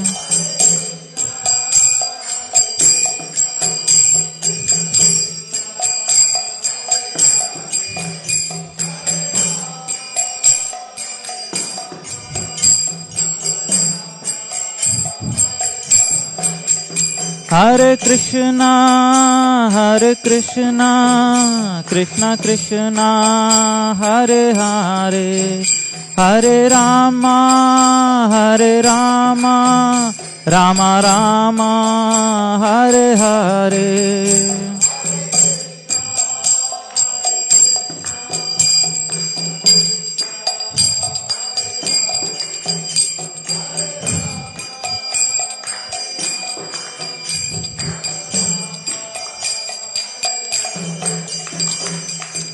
Hare Krishna, Krishna Krishna, Hare Hare, Hare Rama, Rama Rama, Hare Hare.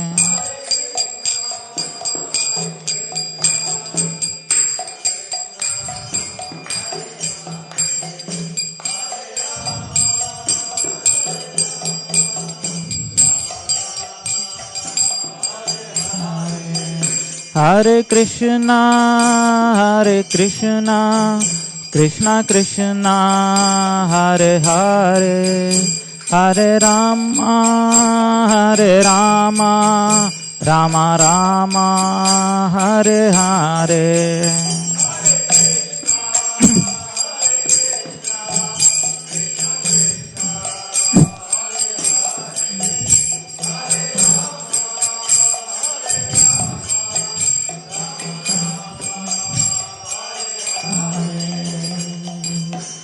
Kali kukur kadam jadi chao he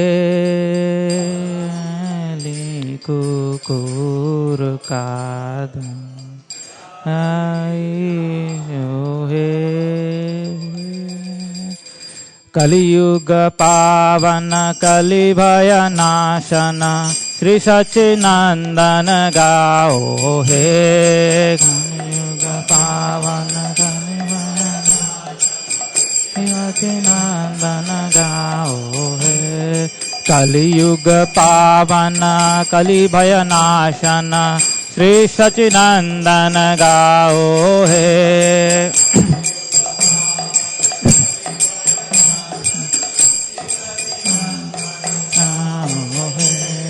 Gadadhar Madan नितायर प्राणधन अद्वैतर प्रभु जित Gaura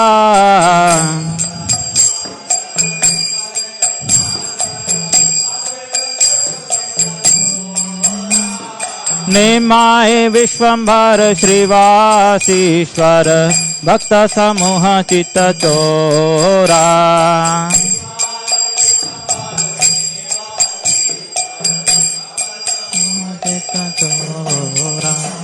Nadia Shashadhar Mayapur ईश्वर नाम प्रवर्तन सूरा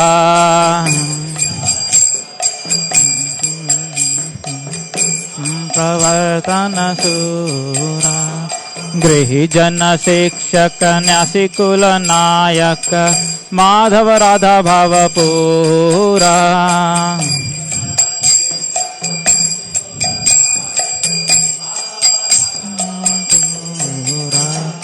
सार्वभौम शोधन गजपति तारण रामानंद पोषण वीरा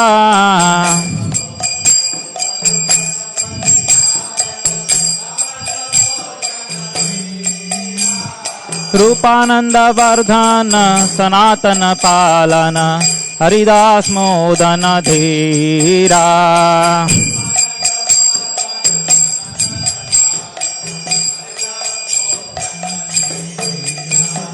ब्रजरस भावन दुष्ट मत शातन कपटि विघातन कामा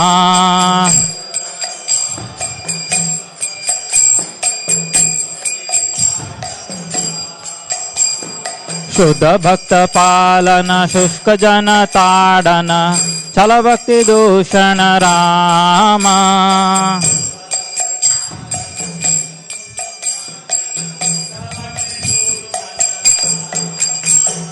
शुद्ध भक्त पालन शुष्क जन ताड़न छल भक्ति दूषण रामा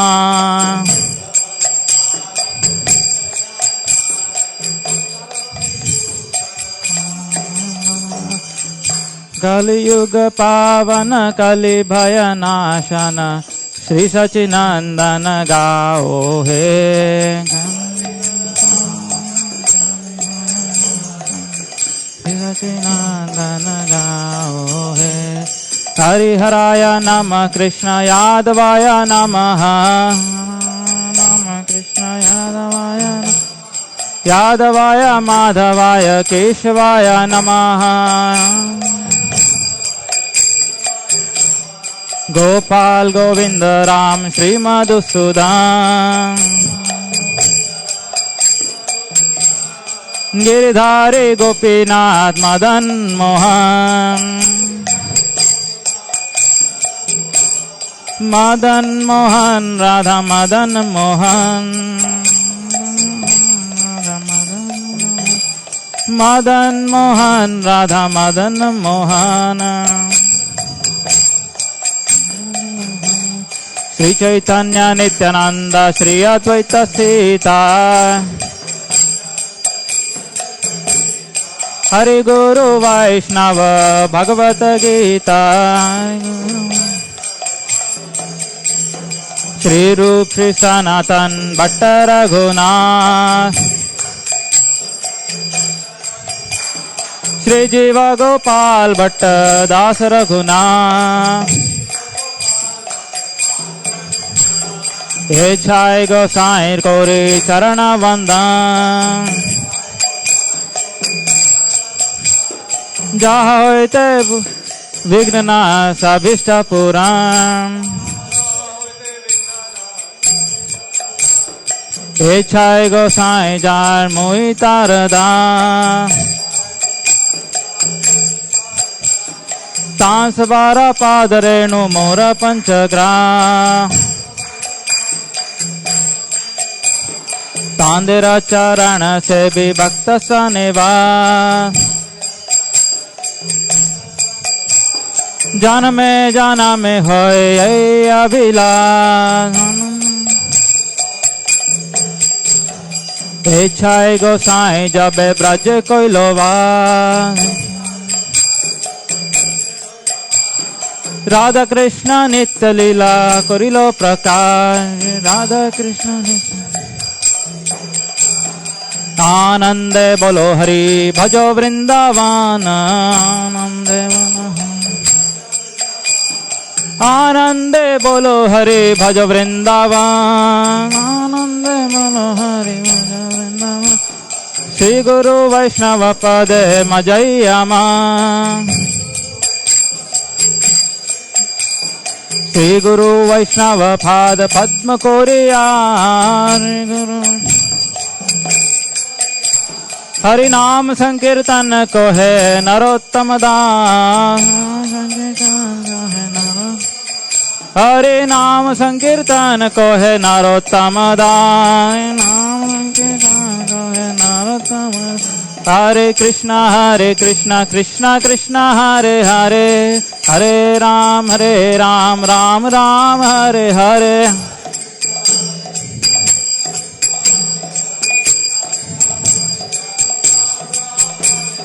हरे Krishna Krishna Krishna Hare Hare Hare Ram Ram Ram Hare Hare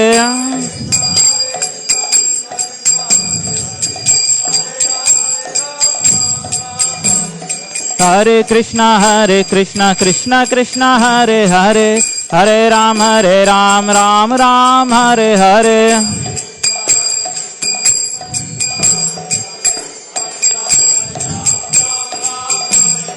Hare Krishna Krishna Krishna Hare Hare Hare Ram Ram Ram Hare Hare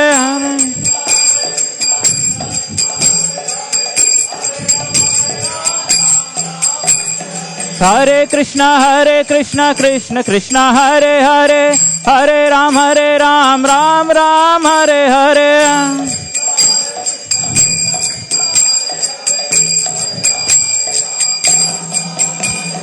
Hare Krishna Krishna Krishna Hare Hare Hare Ram Ram Ram Hare Hare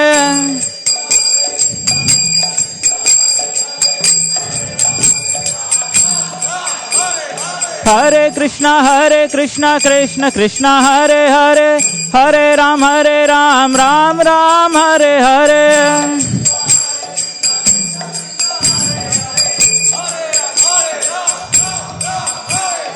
Hare Krishna Krishna Hare Hare Hare Ram Ram Ram Hare Hare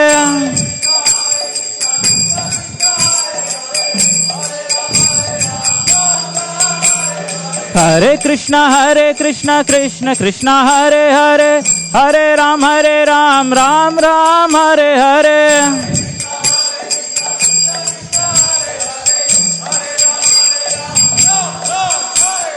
Hare Krishna Krishna Hare Hare Hare Ram Ram Ram Hare Hare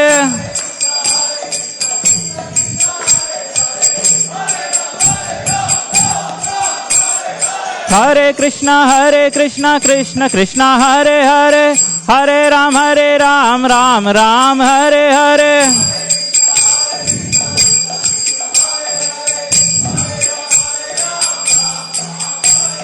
Hare Krishna Krishna Hare Hare Hare Ram Ram Ram Hare Hare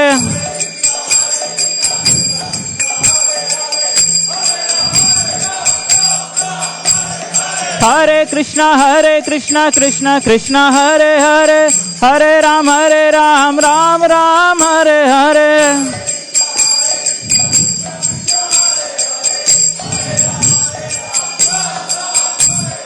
Hare Krishna Krishna Hare Hare Hare Ram Ram Ram Hare Hare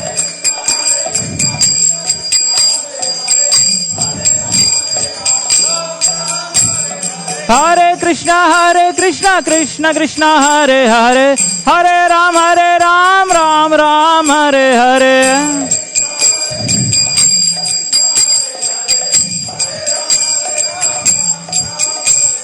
Hare Krishna Krishna Krishna Hare Hare, Hare Ram Ram Ram Hare Hare.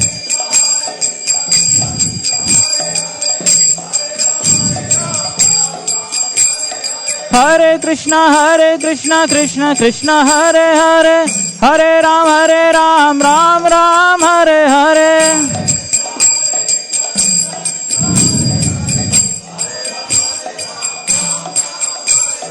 Hare Krishna Krishna Krishna Hare Hare, Hare Ram Ram Ram Hare Hare.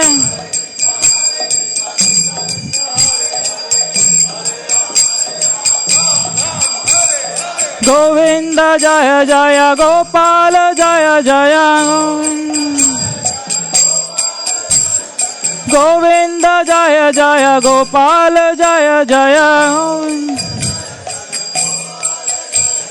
Govinda Jaya Jaya Gopala Jaya Jaya Radha Ramana Hare Govinda Jaya Jaya Radha Ramana Hare Govinda Jaya Jaya Jaya Sachinandan Jaya Sachinandan Jaya Sachinandan Gaura Hare Jaya Sachinandan Jaya Sachinandan Jaya Sachinandan Gaura Hare Jaya Sachinandan Jaya Sachinandan Jaya Sachinandan Gaura Hare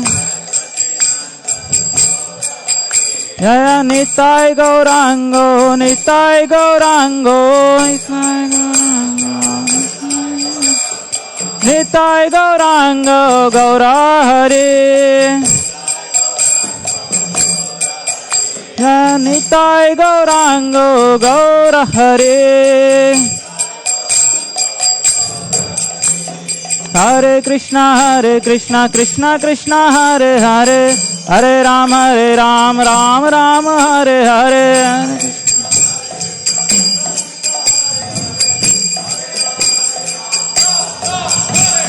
Hare Krishna Krishna Krishna Hare Hare, Hare Ram Ram Ram Hare Hare.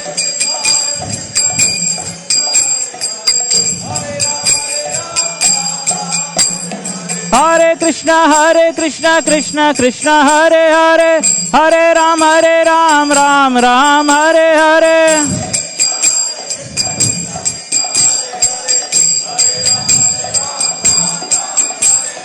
Hare Krishna Krishna Hare Hare, Hare Ram Ram Ram Hare Hare.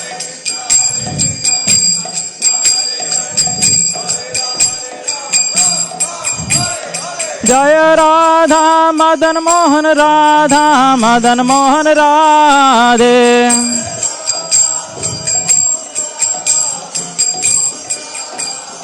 Jaya Radha Govinda Radha Govinda Radhe.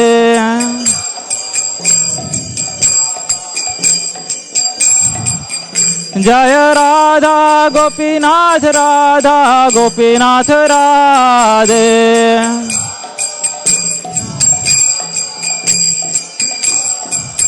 Jaya Radha Damodar Radha Damodar Radhe.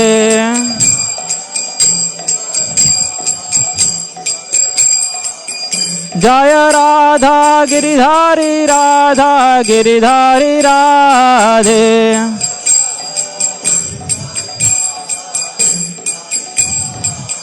जय सीताराम लक्ष्मण भक्त हनुमान, सीताराम लक्ष्मण भक्त हनुमान।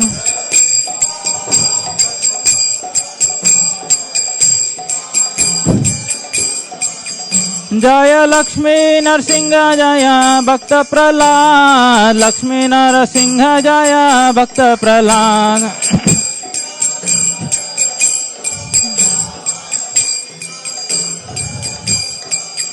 जय जगन्नाथ जय जगन्नाथ जय बलदेवा जय सुभद्रा।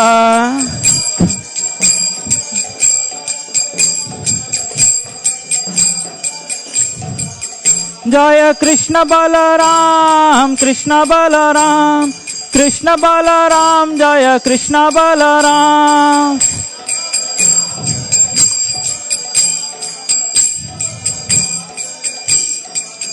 जय कृष्ण बलराम कृष्ण बलराम कृष्ण बलराम जय कृष्ण बलराम।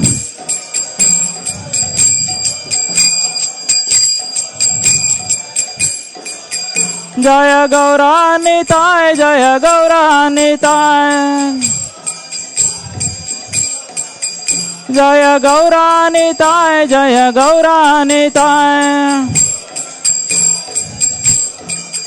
जय गौरानिताय जय गौरानिताय। निताय गौर हरि बोल हरि बोल हरि बोल हरि बोल।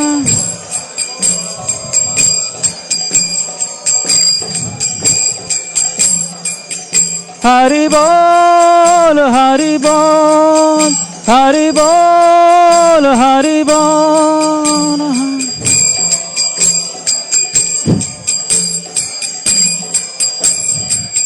जय जय प्रभुपाद प्रभुपाद प्रभुपाद प्रभुपाद।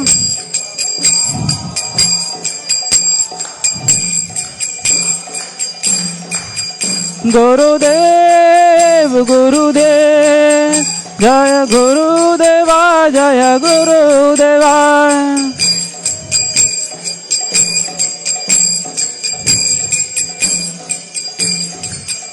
जय जय गुरुदेव गुरुदेव गुरुदेव गुरुदेव।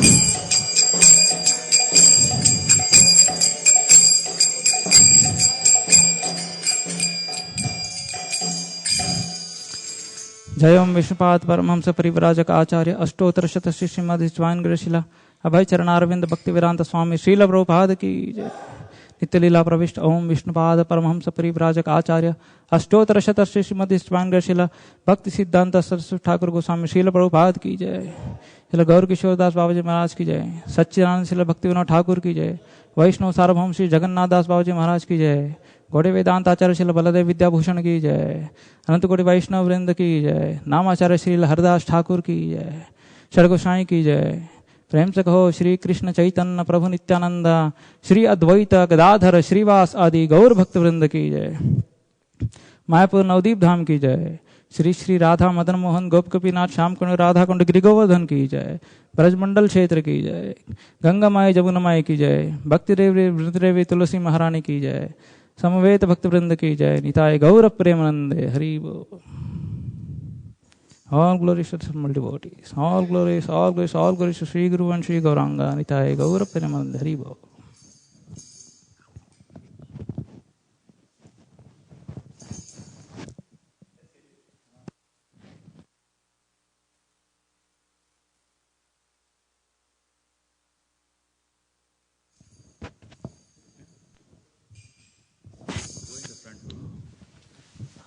Hare Krishna. Today we have a Harinam Sankirtan performance at Palo Alto downtown, University and Emerson intersection. All devotees requested, please join. It starts 7 o'clock and it goes till 9 o'clock in the evening. And it's a good place to distribute books and do a Harinam. Every monthly once we used to go on Friday, but to all devotees' convenience, we changed it to Saturday. So we request everybody to join today. And also we have a book distribution starting after noon time. And for theme of this is distributing lot of Ramayans and Srimad Bhagavatam sets. Now Ramayana books are here. Damodara Prabhu, you cut down the price or? It is very good book. ISKCON Prabhu suggested everybody should read Ramayana and Bhakti Siddhanta Vaibhava by Bhakti Vikas Swami Maharaj. So please start reading, and you can take one home. You can read at work and you can distribute to your colleagues. It's a good book to distribute also. It's just $10 for today. And you can come and join for book distribution in the afternoon. Right. Harinam starts 6:55 p.m. So yeah, we changed it to 6:50 because 5:59 it's too early. So okay, Hare Krishna. Last weekend I want to share one book distribution pastime. One family came in to the temple, and they're from Carnegie Mellon University. And I thought they are family, but they are not. So their boyfriend and girlfriend came to temple, and they are discussing. We told about Srimad Bhagavatam, and I didn't know. I was keep on talking about Grostha life in 7th canto of Srimad Bhagavatam. So finally, after 15-20 minutes, Kalyan Prabhu is with me. They said, we are not actually married. He said, okay, you are planning to get married, then take this Bhagavatam set. And they got a new car, and we did a car puja, and Hari Guru Prabhu also there. And it's good to take a Krishna back home, like a Bhagavatam Bhagavatam is nothing but Krishna. So you are taking Bhagavatam set in new car means you are taking Krishna to home. So they accepted and they took. So we are just like instruments in the hands of Krishna. Please come and join and get that ecstasy. Hare Krishna. No, first time. Yeah. Hare you have something? Hare Guru Prabhu, you have something? Okay, Hare Krishna. Mahaprasade Govinde. Namo Brahmani Vaishnave. Svalpa Punyaratam Rajam. Vishvasho Naiva Jayate. Prasade Sarva Dukkanam. Anirospajayate. Prasanna Chechucha Buddhi Parivasatyate. Mahaprasade what is that other one?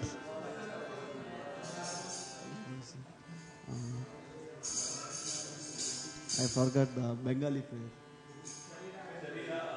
Sharira Vidyaja Jodendriya Tahekal Jiva Pale Vishay Sagare Haramadya Jivati Lobo May Sudurmati Takejita Katina Samsare Krishna Bada Doya Moy Kori Baro Jihwa Jai Saprasadanna Dilo Bai Senamruta Pavo Radha Krishna Gunagavo Premeda Koshi Chetana Nitai